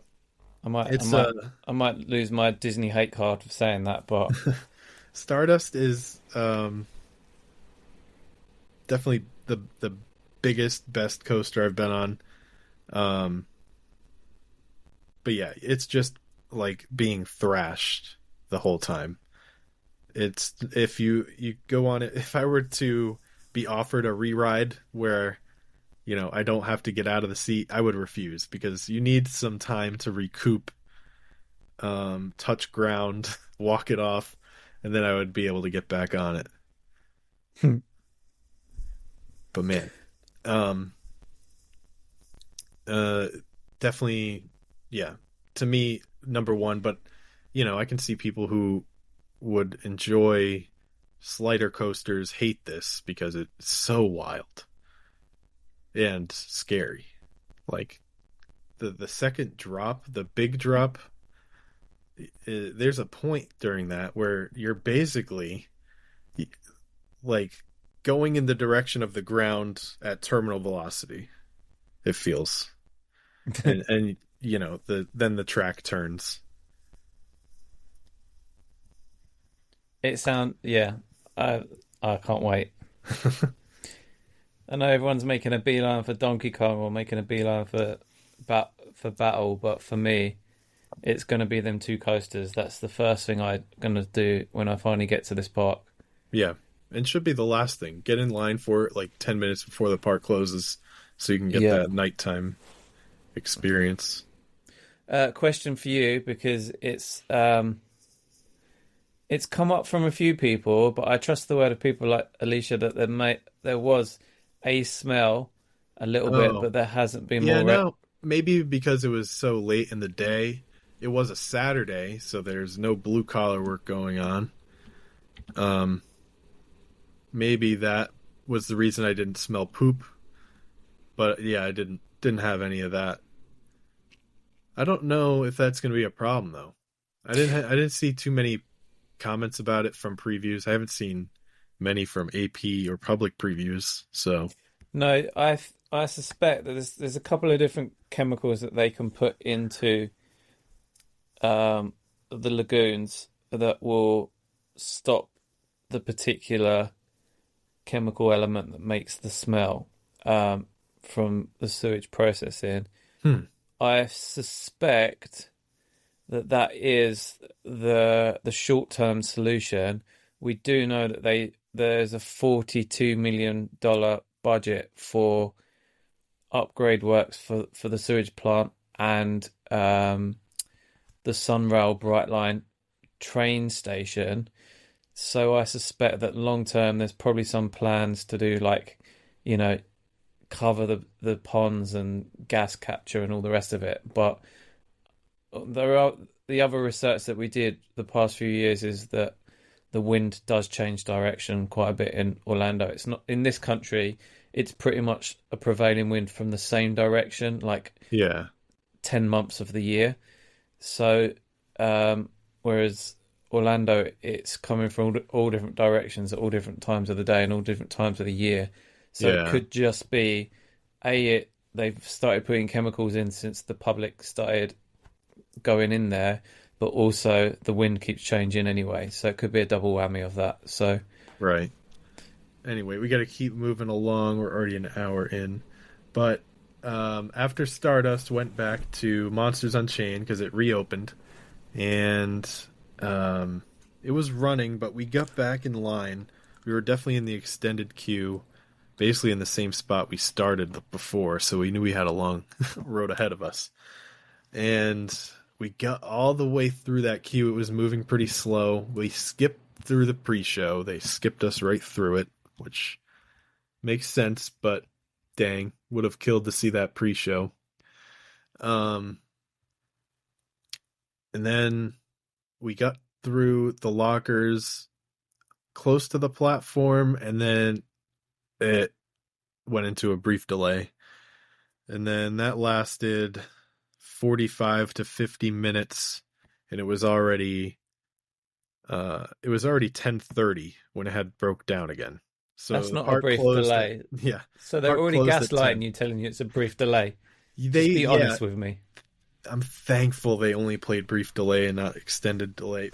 They would not have played extended delay, first of all. If they had to go into an extended delay, they would have been a mandatory spiel to dump the queue, and we would have gotten nothing.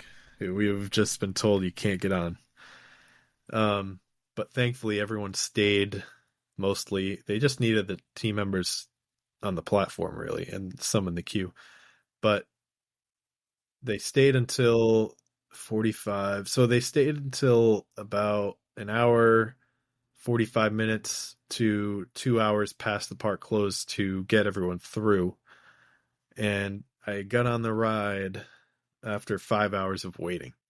So after all that, there was, of course, some issues on the ride. Animatronics were frozen. Some animatronics were covered in a black tarp, one specifically. Oh, God.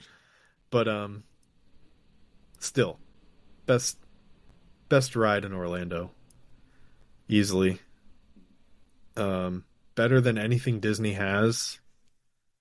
Like, Rise comes close, but nothing else does. Maybe, I love Tower of Terror a lot, but it doesn't have what this does. The scale of everything is not able to be described. Like, what you would think the size of the animatronics are in your head, it's much, much bigger. The size of the sets, what you think the size of this ride could be, the size of it alone makes you feel so vulnerable, and that is intimidating. It's wild. I would wait 5 hours again. And there's people waiting nothing and riding it 20 times a day. That's what I would be doing if I could, because it is top. They've never done anything better. Maybe Confrontation. But what a lot of people are saying is that Potter's even better than that. Yeah, a lot of people are saying advocate. that. A lot of people aren't. I think a lot of people think Monsters Unchained is better. Maybe it's Cope from Horror Nights people. They have too many Horror Nights people on my feed. I want Ministry to be better. And I still can't wait to get on that. I kind of want them both to be a Sophie's choice, that if, gun to the head, someone told you, right, what's the best one, you wouldn't be able to answer. You'd take the bullet because you're just like, they're so good, both of them so good, because we're winning. If they're both as good as each other, to me, it kind of feels like if you can say one's better than the other, it shouldn't be like that. They should both be amazing. And from what I'm hearing, they both are. Then it just comes down to either subjective opinion or what people want to be seen to be raving about, which is a different, Right. something completely different. But that's positive, right? Yeah. I don't know what else to say. It is number one on my list of attractions, and I keep a good list of attractions ranked between Universal and Disney. Number one, easily. And number two before would have been Spider-Man or maybe Hagrid's. It's so much better than those. It is crazy. So where do you put Velocicoaster? Because still a lot of people say it's their number one, right? Maybe it's just that I haven't done it enough. I think I've only done it twice or three times. It's nothing special to me. It is thrilling. I've been on coasters like it though. I've been to Canada's Wonderland.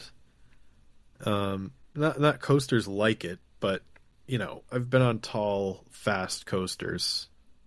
Hypers. For me, right, whatever. and this is kind of, I'm not trying to segue out of your trip report into mine, but I just want to talk about this one thing, is that I've ridden Velocicoaster, I think probably 15 times, maybe more, but certainly on one trip, I did it like 10 times or more in one trip, and then I did it quite a few on the last trip as well. So to me, it's like an old friend, and it's still, I feel like I'm home. When I'm on that ride, I feel like I'm home. Yeah, it's got the fast launches and the super exciting top hat and all the rest of it, and that is fun.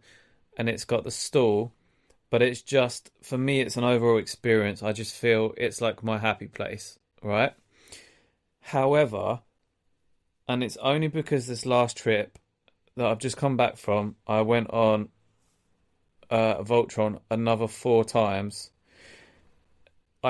From what you described about Stardust, similar effect on me with Voltron, right? I just involuntarily giggle and laugh the whole time I'm on Voltron. It's insane. Like, it is now, for me, probably my number one ride, like, in the world. It's just phenomenal. And the part of Velocicoaster where you're in the stall over the towards the bridge bit, where you're in that stall and you're floating upside down, Yeah. right? And that probably feels like, I don't know, maybe a second or maybe 2. It feels like 2 seconds. On this coaster, there's a point where you're upside down and floating for about 2.5 seconds, and it feels like forever. And you feel like at least 50% of the ride, you're not only upside down, but you're also floating whilst being upside down. And and when you think the ride's done, it's only halfway, and it's got all these little extra boosts in it. It's just like, it's the most bonkers, fun, like exhilarating, thrilling ride that I've ever been on, and it just makes me want to go on it again and again. This is why I'm so excited about Stardust, because I just think, like, when Mac get it right, they get it right, and they clearly have with Voltron, and from what you've described, same with Stardust. It just sounds like so much fun. And yes, like, it's the same lap bar, and you, like, part of you, like, doesn't want to put your arms up, but then you do, and then you're like, how am I upside down and not falling out of this? And it's just, you're being kept in by this lap bar. But now it's getting to the point where I'm just like, I don't think about that. I'm just having so much fun. It's just ridiculous. So I'm just putting people on notice that Velocicoaster and Iron Gwazi were my, like, number one and number two for a long time. But after this second trip, like, it's all about Voltron. I'm like an absolute, like, Voltron stan now.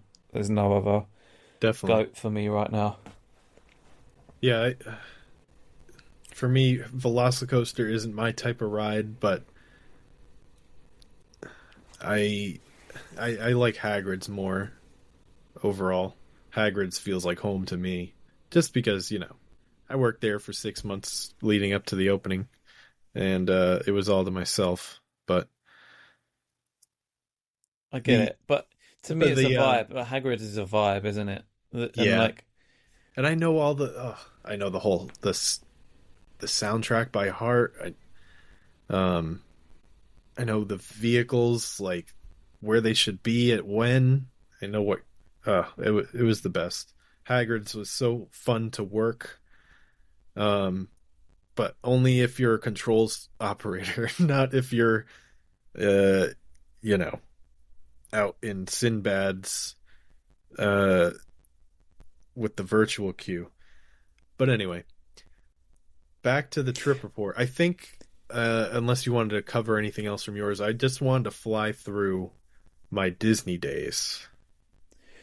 yeah, finish your trip report. I've not got a great deal to say, but I just want to make a few Yeah. big points about this So trip. I the first day I got there, um, my first full day anyway, I started at Magic Kingdom, rope drop, got there, I think, just after rope. No, I was there. I was waiting on the Liberty Square bridge, waiting for rope drop, and I wasn't even going to Tiana's. I wasn't even thinking about going to Tiana's, and then someone on the bridge asked me, because maybe they thought I looked like an experienced local. I was by myself, didn't have kids, so of course they asked me. They were like, "Is this a good spot for Tiana's if we're rope dropping?" I'm like, "Sure." I can't think of a better place.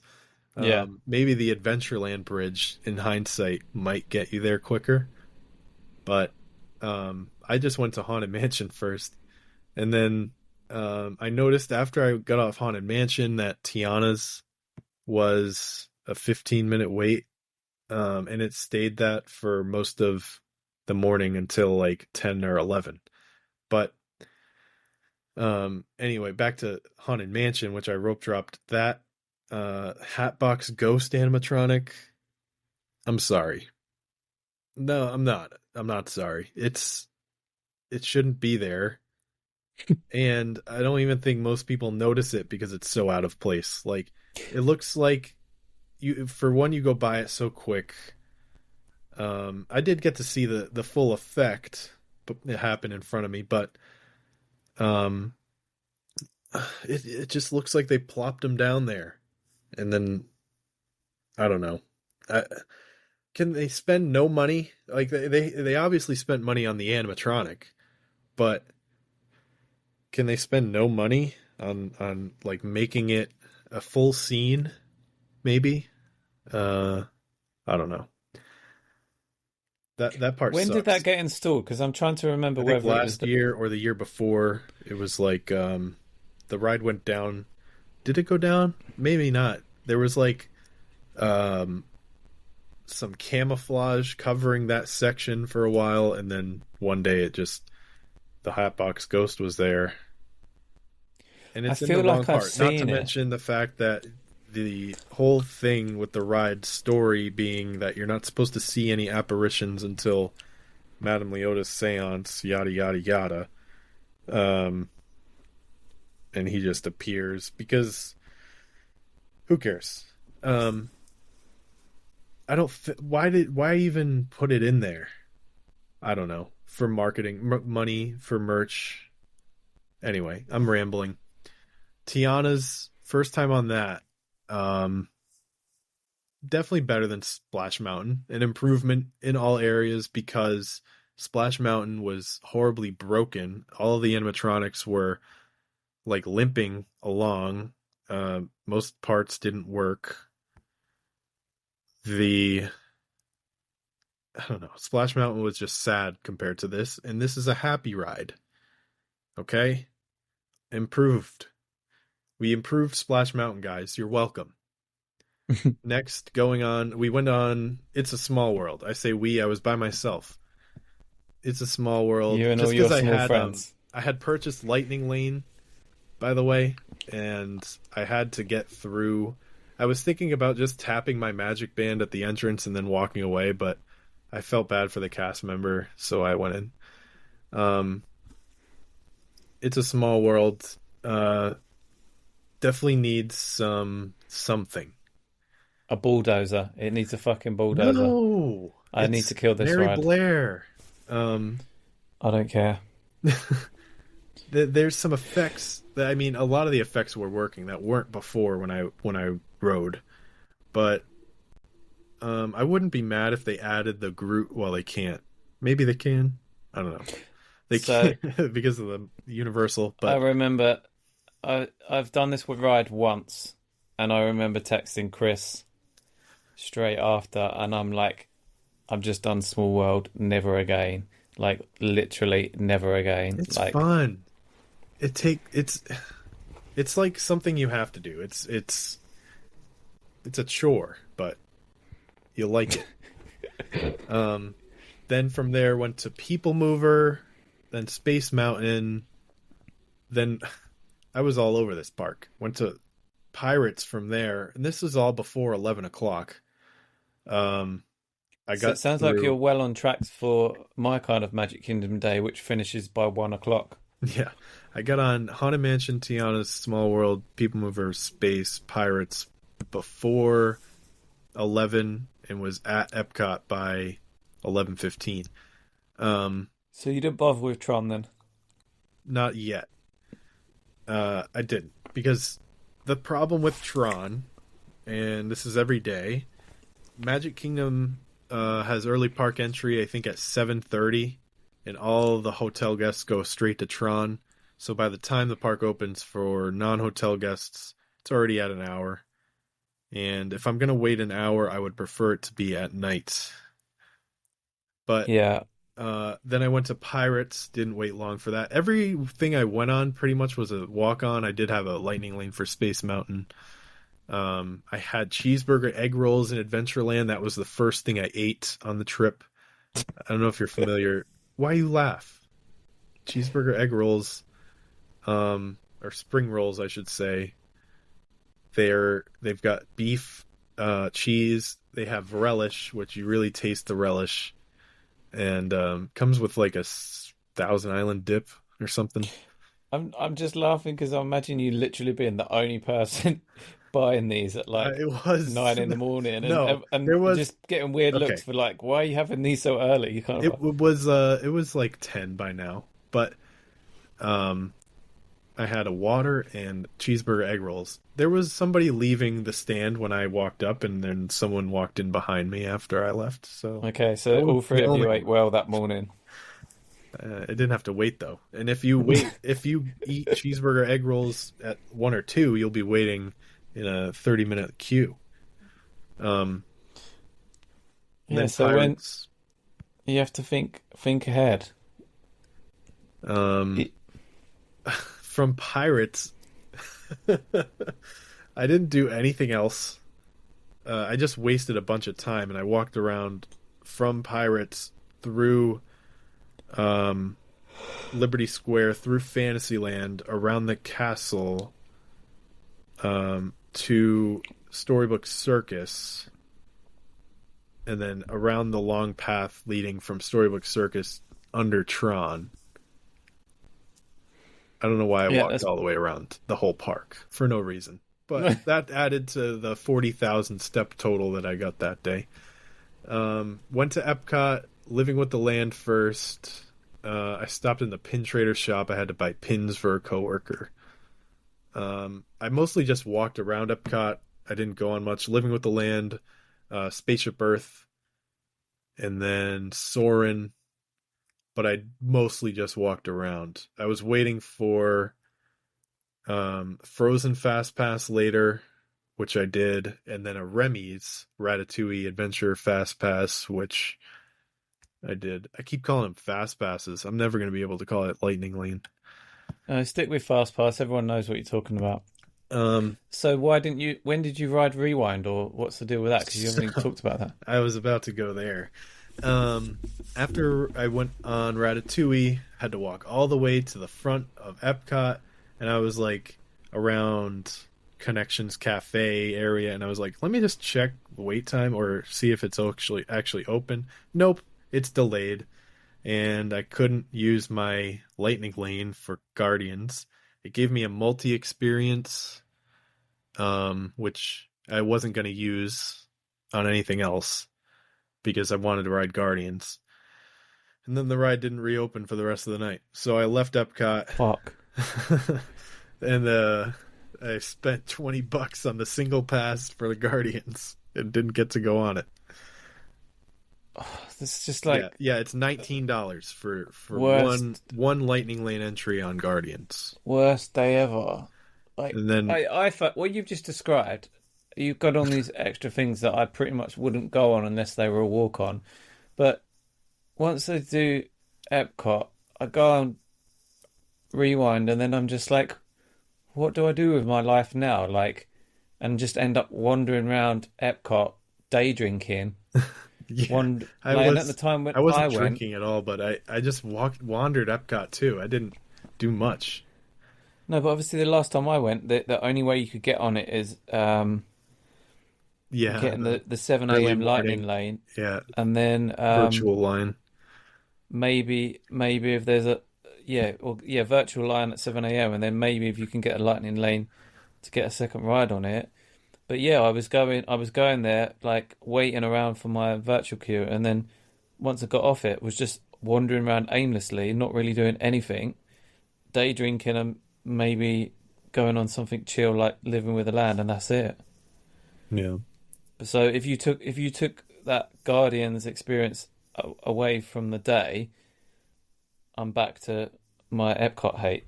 Like, Yeah, I at least got to do Frozen and Ratatouille, and Test Track's closed, so I pretty much did everything else at Epcot that's worth doing, because screw Imagination, screw Mission Space.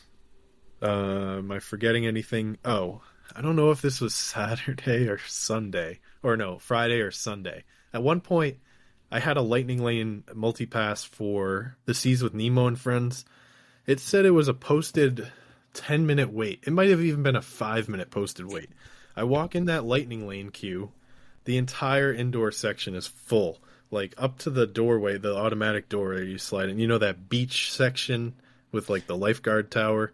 It was full up to there and standby. So it's more than a 10-minute wait. And I look up at the ride. It continuously stopping for ADA guests and people just being slow, getting on and off. I'm looking at this ride from a distance, and I'm like, yikes. And then I stay in this line, which is super loud because it's full of kids. It is just taking forever for me to get up to the platform even.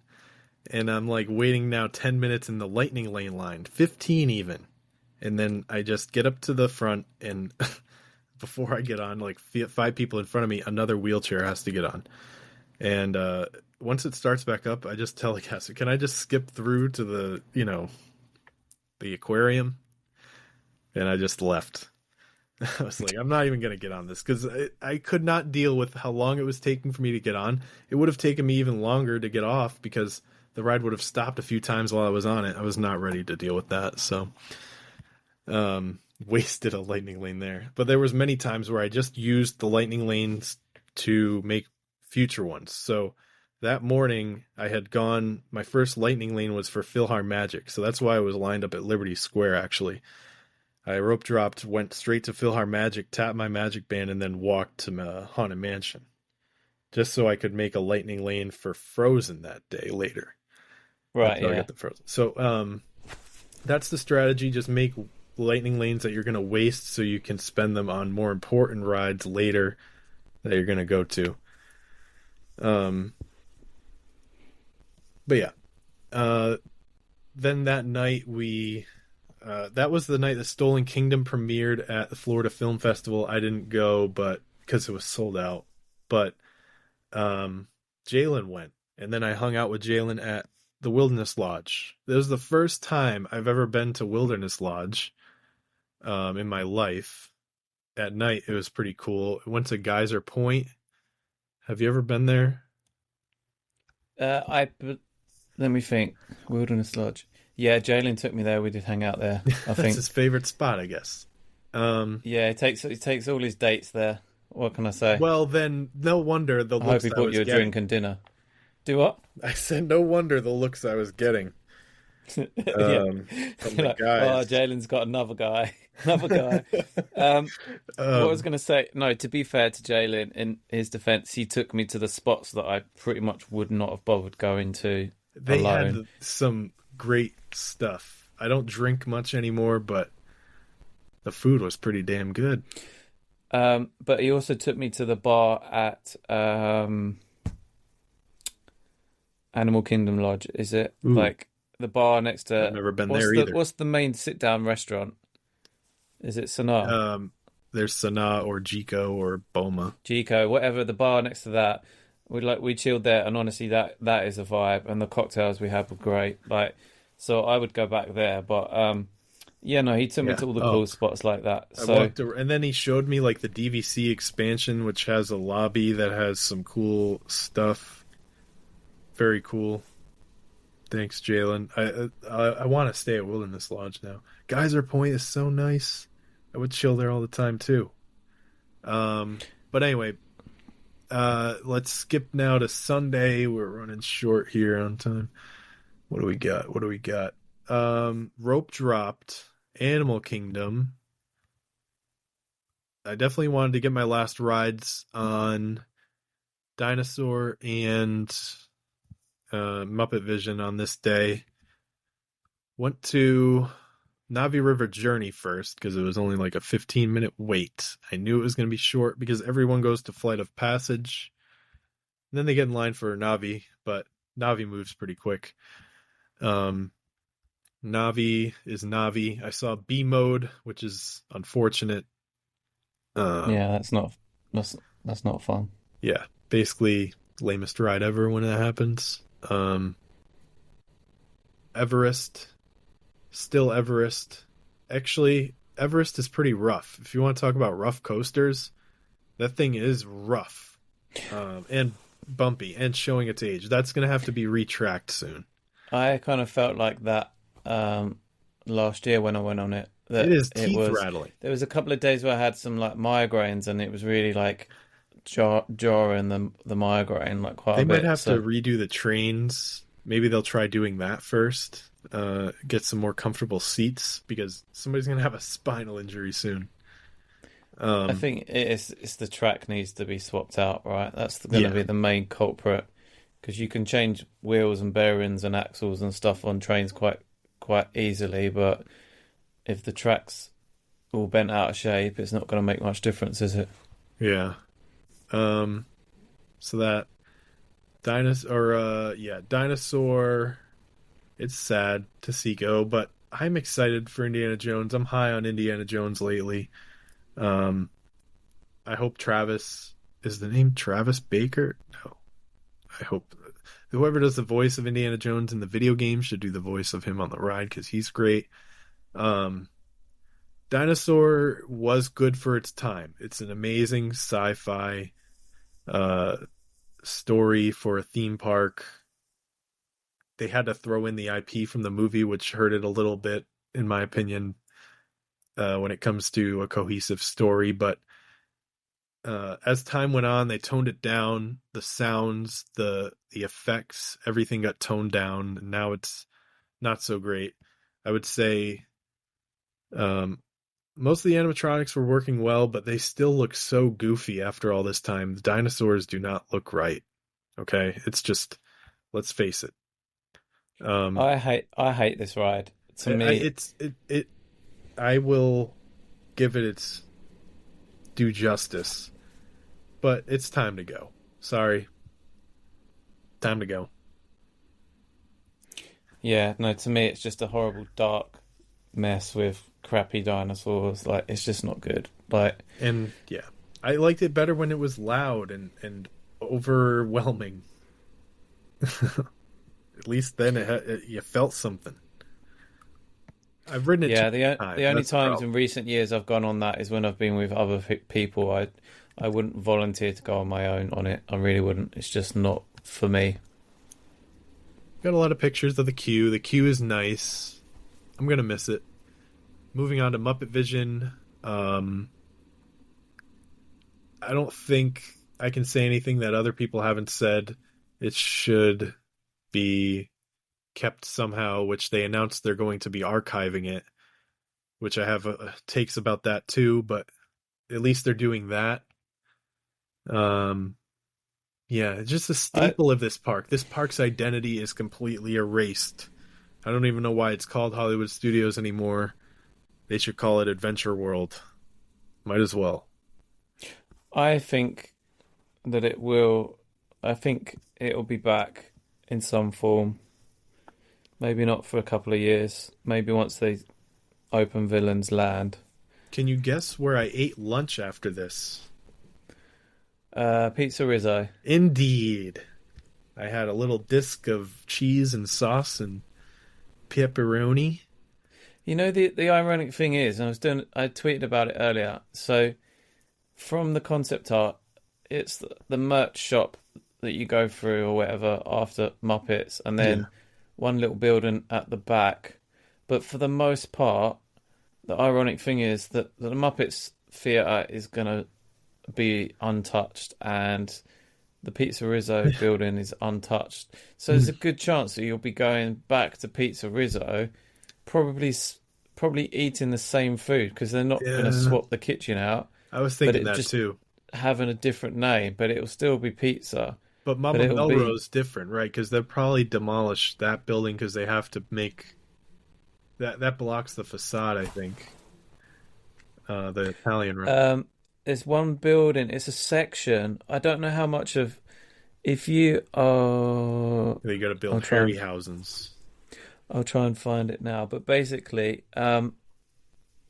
it whatever the building is right at the very back on the main pathway down to the entrance to Monsters Inc. is being replaced with that angular like Monsters Inc. style building. But for the most part, there's apart from the merch building and this small little triangular wedge at the back of the land, everything's pretty much untouched. So is Mama Melrose on the left behind Pizza Rizzo? Yeah, that's behind Pizza Rizzo. Yeah, I don't think they're touching it. I don't think they're touching. I think the restaurant will stay the same. But yeah, Pizza Rizzo is. I mean, they're gonna have to change the kitchen if they're gonna spend money on this whole land. They can't just keep serving those pizzas. Maybe they can. Who knows? But maybe enough people like it. But they when they do these overhauls, they like to push out some Instagram food instead of the same old stuff. So I think it'll be a lot more Instagrammable stuff once it reopens as a quick service.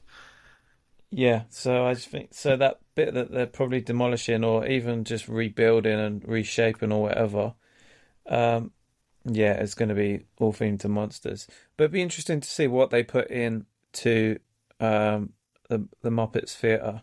They have some Muppets pressed pennies in Pizza Rizzo at the bottom of the floor. I got those, and they might be the only Muppets merch, Muppet Vision 3D related merch anyway, that you can find. At least until they come out with some shirts I heard they're coming out with. From Muppet Vision, went to Rock and Roller Coaster, had a lightning lane, which I wouldn't have done it if I didn't, because single riders is always backed up now for some reason. It's like everyone knows about single riders. It's not a secret anymore. It's not effective. But Rock and Roller Coaster, another rough ass coaster. I can't believe they're just gonna retheme it. That thing is rough. They just had a long refurb. Yeah, but they didn't retrack it, did they? No. Tower of Terror, good as always. They might retheme it soon. I can't imagine they're enjoying paying Viacom for the rights to use the Twilight Zone. So I can't imagine it's going to go on much longer. It's just sad that it has to go at some point. But I still think, as I've said, and I'm going to keep saying it until it either happens or they have some much better idea. But the cheapest, quickest, like lowest hanging fruit, if they're replacing Aerosmith with Muppets, is just literally do Muppets Tower of Terror. yeah, You've all you've got to do is change your scene with the on the first floor, the Pepper's Ghost scene, and change your intro video. You could just I have think that's Gonzo just for. too much Muppets for a world that doesn't appreciate them enough. I don't think it matters because I think the rides stand alone. Like I'm not the biggest fan of Aerosmith, but it's still, as a ride, it's still okay. Yeah, And Tower of Terror is such a cool ride. I don't really pay attention really to the Twilight Zone anyway. To me, it's just about the ride and the experience. So it hasn't really got that much of a story, I don't think. But I just think people recognise the Muppets. That's all you need, recognition. And yeah, they're going to there's better recognition for the Muppets than for that guy from the Twilight Zone these definitely. days. So I think it would be low hanging, easy fruit, easy to do. You'd barely have to change much of the ride itself. Just put a few Muppets related Easter eggs in the queue. Job done. They Yeah. could probably spend a minimal amount of money and completely refresh the ride enough for people to be happy with it. Went to Star Wars Land, Smuggler's Run. I was a single rider, so I was a freaking engineer, of course, in the back. Um, but I still like it. I think it's overhated. I like Smuggler's Run. It'll be great when they redo it next year, and there's even more. But Rise of Resistance single rider exists now, and if you've done if you've done Rise of Resistance before and you've waited, or you've tried to get a 7 a.m. virtual line and you've paid lightning lanes, just don't worry about that anymore. This single rider line is a beeline to getting into a prisoner transport. You don't have to wait at all. Like maybe some days, but I think it's on the lowdown enough that nobody really goes single riders in Rise. And I got on pretty quick.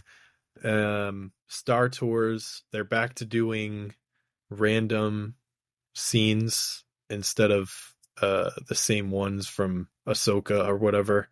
So that's good. I got a pretty cohesive combination, which I'm happy with. I just don't like on Star Tours when you go from like an original trilogy or sequel trilogy like setting in the middle and then end up in a like Naboo or Coruscant in the prequels. Like, you know what I'm talking about, Tommy? Don't you hate that? Yeah, I mean, Dude, I don't know. I don't know if no, you like actually. I had one where it was like it went to like Batu or something like that. I'm just like, oh God, really? It Yeah, was just like, there was oh. a point where it always ended in Batu. Whereas Um, like other times, I like it's got the whole. It was pretty cohesive, and it was like the Salt Lake from whatever the Jedi one that everyone hates for the new yeah, one, the Ryan great. Johnson one. But I think works so good for Star Tours. But Yeah, I'm a Craig's big pretty fan cool. of Star Tours, and I always ask for back row as well. Hmm. Then I went to guest services, did my best Tim Grassy earlier in the morning, and I was like, Friday I paid $20 and y'all closed the ride early. Um, and so they gave me a multi experience to use, or not a multi experience. They gave me another Guardians single pass that I could use any time that day, which was good. So I went back to Epcot after doing Muppet Vision again, and then went to Guardians, did Living with the Land. I went into Guardians gift shop, spent more money than I did at Epic Universe. They have that shirt with the Groot and Rocket going to Yeah, the I comic book nearly got that, thing. and I nearly got the fanny pack last time, but I think I just settled on the Guardians mug, which is like one of my most used mugs. I absolutely love it. Hmm. Oh yeah, that mug. I think they still have it there. It is cool. Um, and then that was actually when I walked in and walked out of the seas with Nemo. Oh, I did Journey of Water, which I didn't really do anything. I just walked through it, touched some water. Uh, Go touch some water. and then there's not much to that. No, it's like I get it, but at the same time, I'm just like, And I went back to really? Animal Kingdom. Closed the Animal Kingdom. Did Dinosaur one more time. Walked around in empty Africa. And then ate at Satuli. Got a Yes. couple cheeseburger steamed buns. And then did Flight of Passage. I had a lightning lane for that at close, and after I got off, the lights were starting to come on. The park was closed, but at least it was dark enough for nighttime in Pandora. My first time really seeing that since 2016, 2017. Yeah, I did one year, 2019. We went on it just before close and came out when it was all the floor. It's amazing. It's a nice vibe to finish your day on. Definitely. From there, hauled it back to Magic Kingdom, where I just went right to Tron. The fireworks are going off, and that was the last ride I did. I waited for Tron for about an hour at park close, and it was nighttime. It's nice, but it's just literally what I expected. Quick little loop, and then you go inside, do some turns, then you're done. So I wouldn't wait an hour for it again, and I definitely wouldn't pay for lightning lane to get on it. Man, so it's hard to get on this without paying or waiting an unreasonable amount of time. It's just for me. It's like I did it once. I will not probably go on it again unless it's a walk on.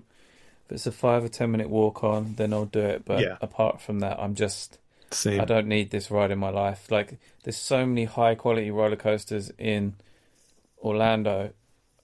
It's not one of them. It's okay. It's mid Right. at best. So yeah, that's my whole trip report. I don't really have many other notes. I walked a combination of, or altogether over the 4 days, 104,700 steps, 50 miles or so. And yeah. Oh, my other main point, Magic Kingdom kind of sucks as a park. Like, might be worse than Epcot in my opinion now. Like, it has less for me to do than Epcot does. Yeah. It was my least visited park on my last trip. And like I said, the time I went there, I didn't even rope drop. I got there about 10. I was walking out by 1:30. And that was because I was delayed leaving because I got a work call when I was just about to go on Tron. So, yeah, Yeah. like to me, there's nothing. Like, I'll do Pirates, I'll do Haunted Mansion, I'll do the People Mover, and then I'm pretty much done. So, yeah. Now, you went back to Europa. That's what it's I called, did. right?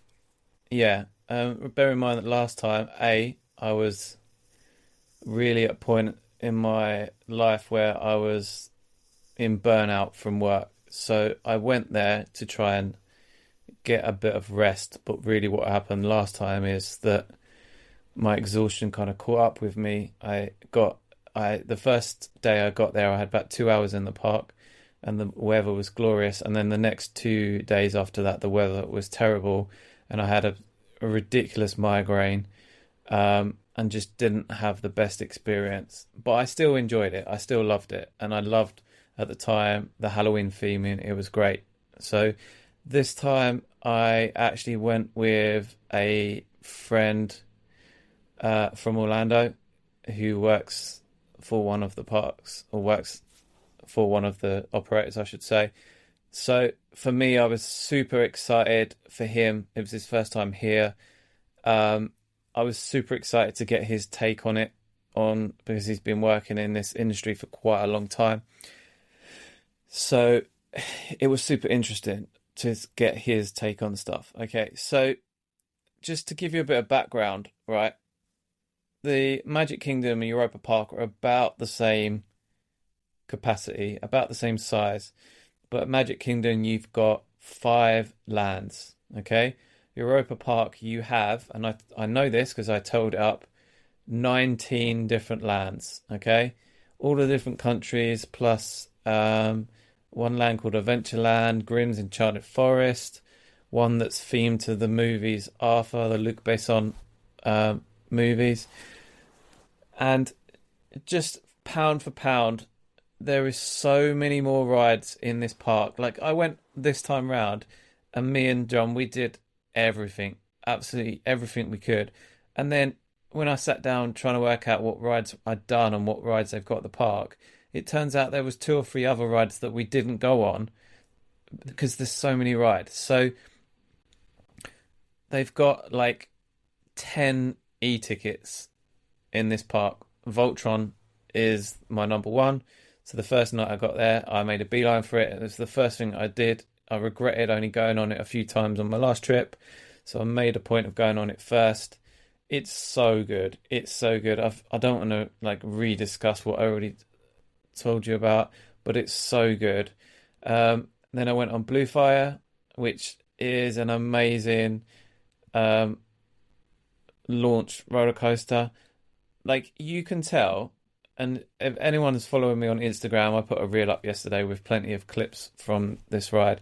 You can tell that the people who designed Velocicoaster took a very long trip to Europa Park, because a lot of the rock work, bear in mind that this ride opened quite a few years before Velocicoaster, the rock work is almost identical. The way the train passes through the rock work and interacts with the rock work, it's very, very similar.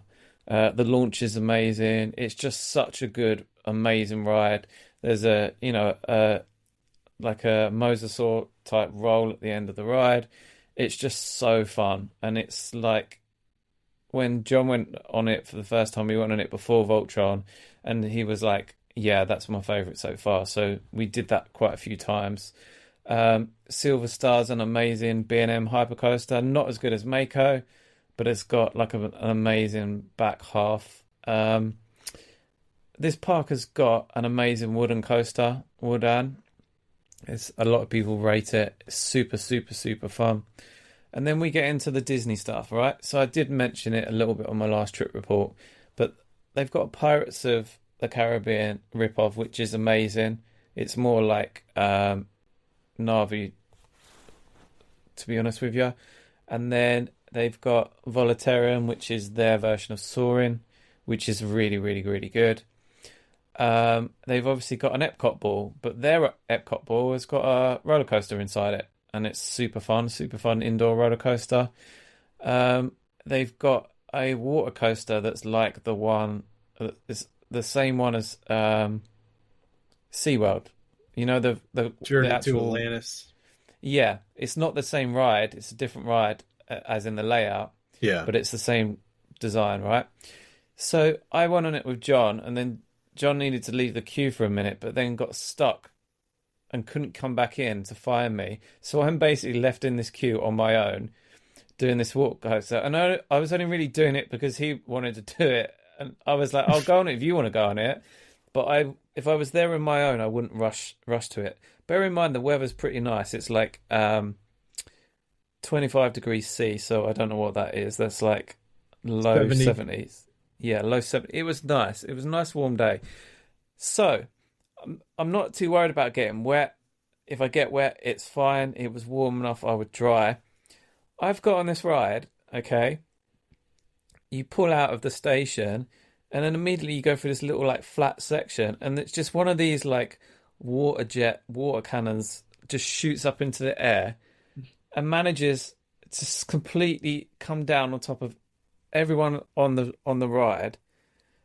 But it's still the water's still cold, right? Because in Europe, the nighttime's still really cold at the moment. So I would say this water was probably like 15 degrees C. So it was like like, I don't Jeez. know, 50 degrees. It was, and I was like, oh, it's really cold.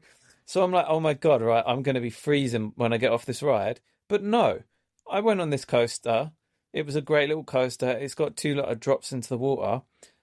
But these two drops, I did not get a single extra drop of water on me. The wettest I got was from this stupid, like, water cannon thing at the start. And it was like, it managed to soak me completely, but I was completely dry apart from that. And they've got their own really cool rubber dinghy rapids, not quite the level of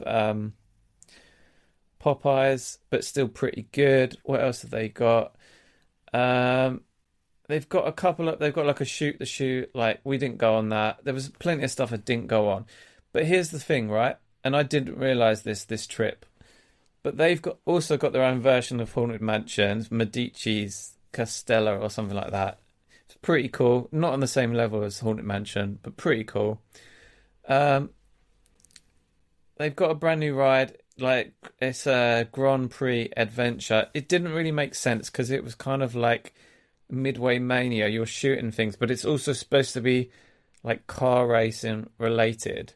And it's like this thing that spins round and it flips around. It doesn't do it like a rectangular like layout like Midway Mania. It's a circular.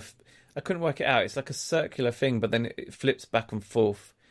It's one of them, you've got to ride it for it to make sense. It's pretty good. The graphics are good. The gameplay's pretty good. But it's just like, I don't get it. But at the same time, I appreciate it being here. But what they're really good at doing is like synergy within their own rides. Okay. So what I mean by this is when you go on Voletarium, which is basically a soaring, at the end of soaring, you fly through the race of this, like the main character's Eddie, his name is. It's like is a race through, I think it's through London or something like that. So they've got elements of this ride, this new ride in Voletarium, and then there's another ride that also makes a mention to this car race. So all there's like synergy between the rides in the park, if that makes sense. So they're all kind of joined up. I just really appreciated that. It's obviously it's their own original IP, but it's just like the way it's all joined up is pretty fun. Yeah, that's good.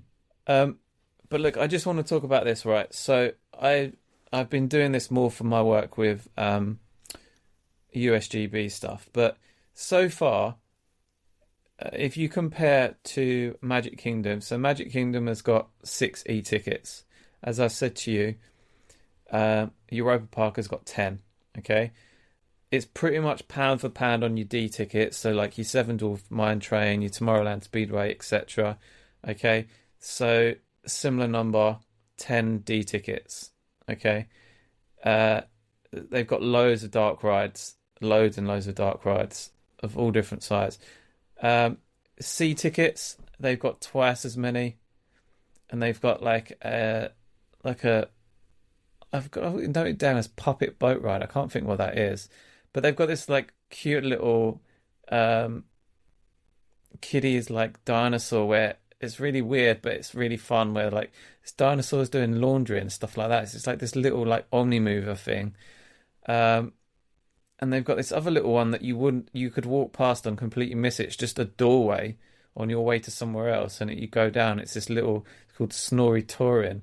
But like, you just think it's going to be some kiddie, like little tiny kiddie e-ticket, a little kiddie dark ride. And then it's got this whole section where, you know, like the bit in Mickey and Minnie's where you're in the waterfall, or like the kind of bit where you drive in Rise where you're in the kind of section with the screen. Yeah, it's got this like little bit where you get like jostled around with this like miniature like waterfall like kind of design like a Mickey and Minnie's. It's just so fun. But they've got all these like little tiny rides, and they've got like a Buzz Lightyear shooter, and when you get into B tickets, so like the sort of the stuff of the ilk of Astro Orbiter and Dumbo and stuff like that, they've got like in this park, they've got like 23 B tickets, whereas from my calculations, Magic Kingdom's only got 6. Magic But bear in Kingdom mind, right? has 26 total rides.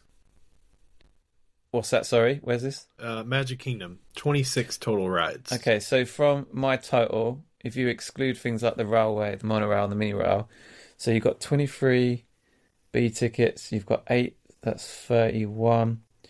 You've got 9 D tickets, that's 40. You've got 10 E tickets, so 50. So you've got 50 rides in the E ticket to B ticket range. And that doesn't even include like really cute little stuff like your playgrounds. They've got several playgrounds. Yeah. So that's Disneyland level with, you know, some extra little things scattered. I would say, you know, why don't they split it into 2 parks? They could get double the profit. Well, the thing is, they get 6 million people there a year, right? And I couldn't tell you like what that is for daily, but it's probably, I would put it about the 20,000 people a day. I don't know, like Magic Kingdom at its peak was getting what, 21 million? I don't know what it's getting at the moment, more like 18, 19. Yeah. So, you know, quite a bit more, almost 3 times as many people, certainly with twice as many rides. Like, it's ridiculous. Yeah. So, don't need the and fast pass. It's all you don't need to in this park. You don't need to like we did in the 2 days. That excludes the few hours that I had on my first day. I got there while I was waiting for John to arrive. Like, we did 20 rides in 2 days. But when I say 20 rides in 2 days, I'm talking multiple rides on.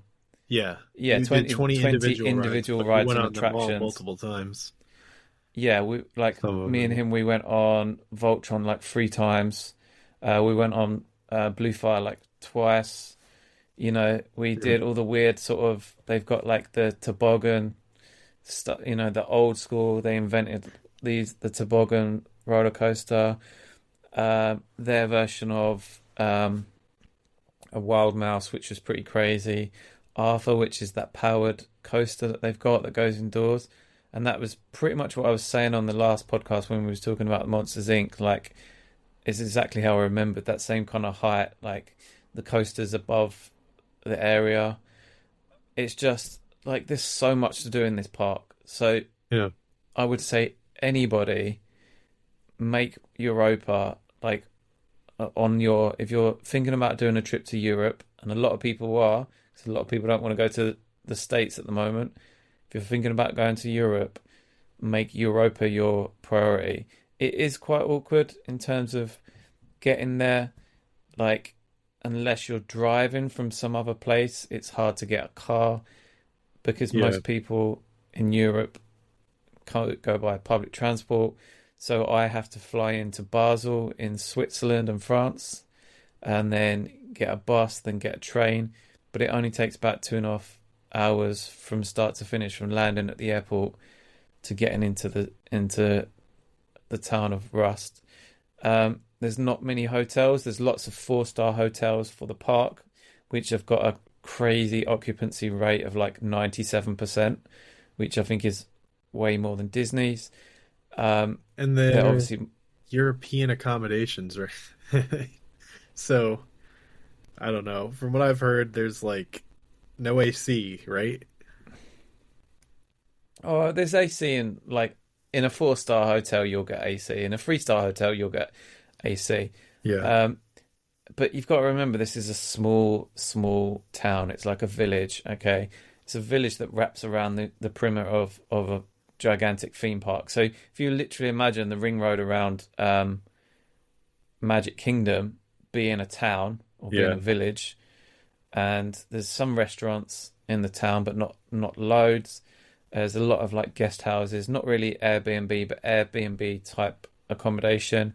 Right. But shout out to Family Apartments. If anyone is going to Rust, look up Family Apartments, is where we stayed. Our host Oleg was amazing.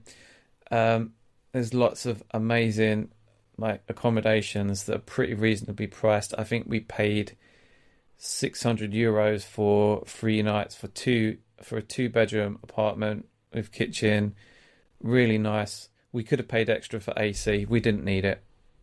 Like you Nice. don't need AC at this time of year. I Um, stayed at the Holiday Inn Express off of Palm Parkway. That was pretty nice. whereabouts is that? Palm Parkway is in development, actually. It's growing fast, even. It is connecting SeaWorld to the Walt Disney World area. So basically, in between Crossroads is where Crossroads used to be anyway. They tore that down.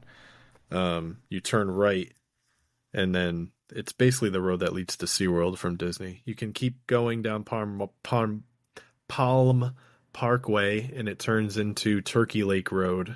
Turkey Lake Road, it goes Okay. right behind Universal. So there's a couple of hotels on the bottom end of the Epic site. There's like a Holiday Inn and something Oh, else on that I was Destination thinking of Parkway. staying closer to Epic, but ended up staying, yeah, pretty much in between Universal and Disney. But these two hotels seem like somewhat out of the way, but they seem quite quiet and no one ever stays there. Maybe that will change when the park opens, but they seem pretty good locations.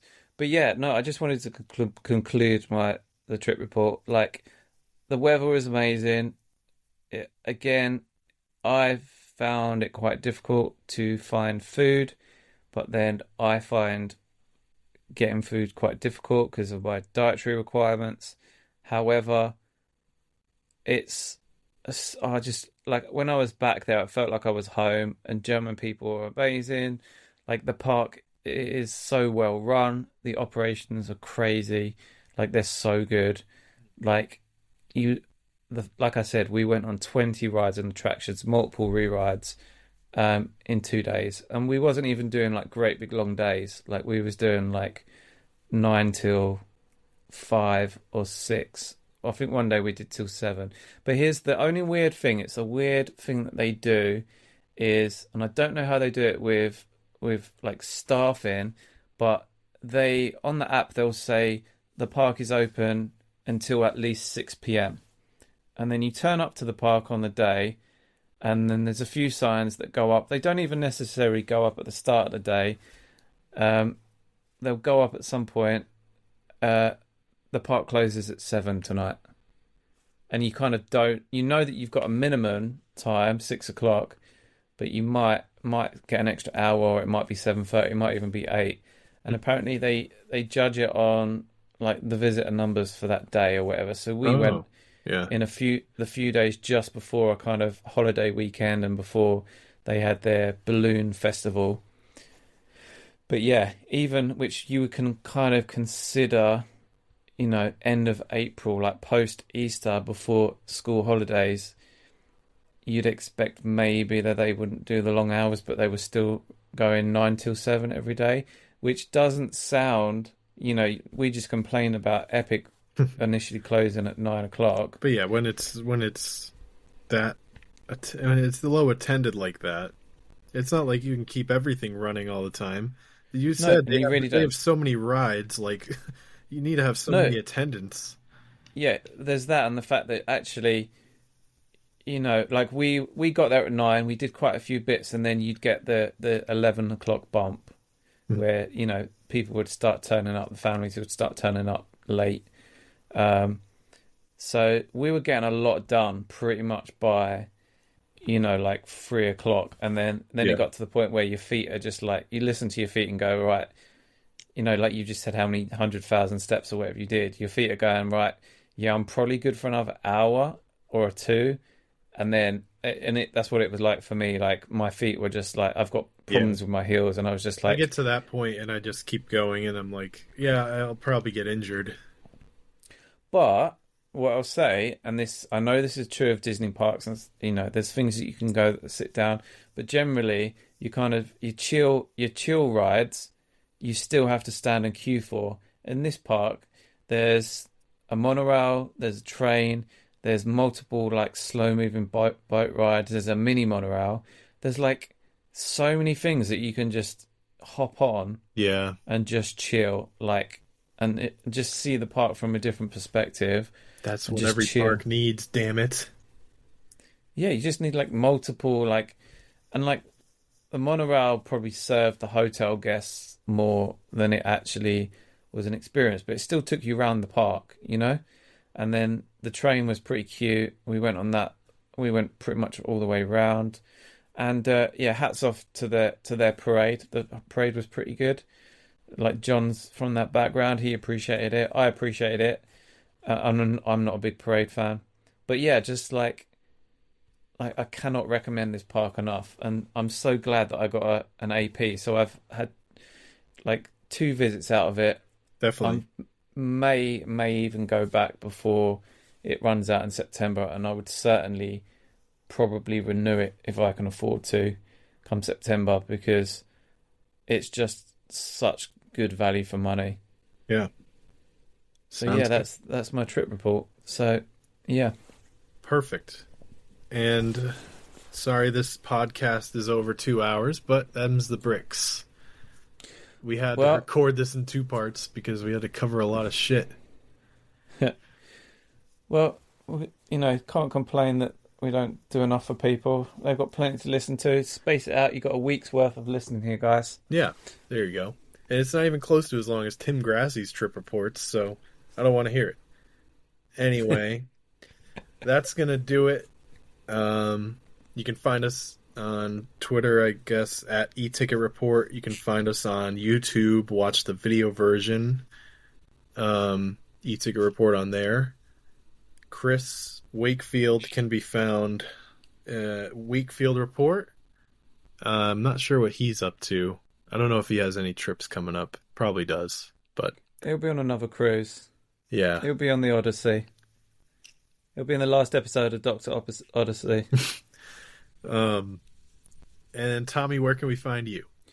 At Tommy Hawkins on Twitter, Blue Sky, and Instagram.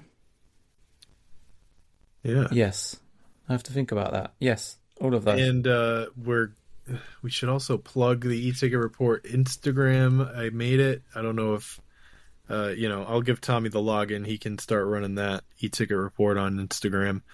But yeah, and you can find me at Twitter at Imagineer6. And that's gonna do it. What episode number is this? This is 98, so we are 2 episodes. Oh, Well, 1 episode from episode 100, which will be a very special show, which we won't want to miss whenever it happens. We're already planning for it, though. So send some listener questions, maybe. yeah. If you got some questions or anything you think you want to talk about, we might check the pulse of like Send the them parks at, and the situation. Send them on our Twitter. That's where we are the most. So you can send them to any of us. Reach out or go to eTicket Report's Twitter or X. We'll answer your questions. You can send them to Grassy as well, but I don't know if he'll reply on our behalf. I've Probably sent, won't. Probably I've just- sent Tim listener questions for Marty Called, and they're still doing ones from 2020. So I don't know. Maybe he'll get to it. But yeah, He'll that'll do get it. to it in time for episode 150, maybe. Right. And that will be, 10 years from now? This At show's been least. going on for 10 years, and we're only at episode 100 now. But anyway, that's going to do it. Thanks for tuning in. We'll see you all next time. Thanks, guys. Bye bye.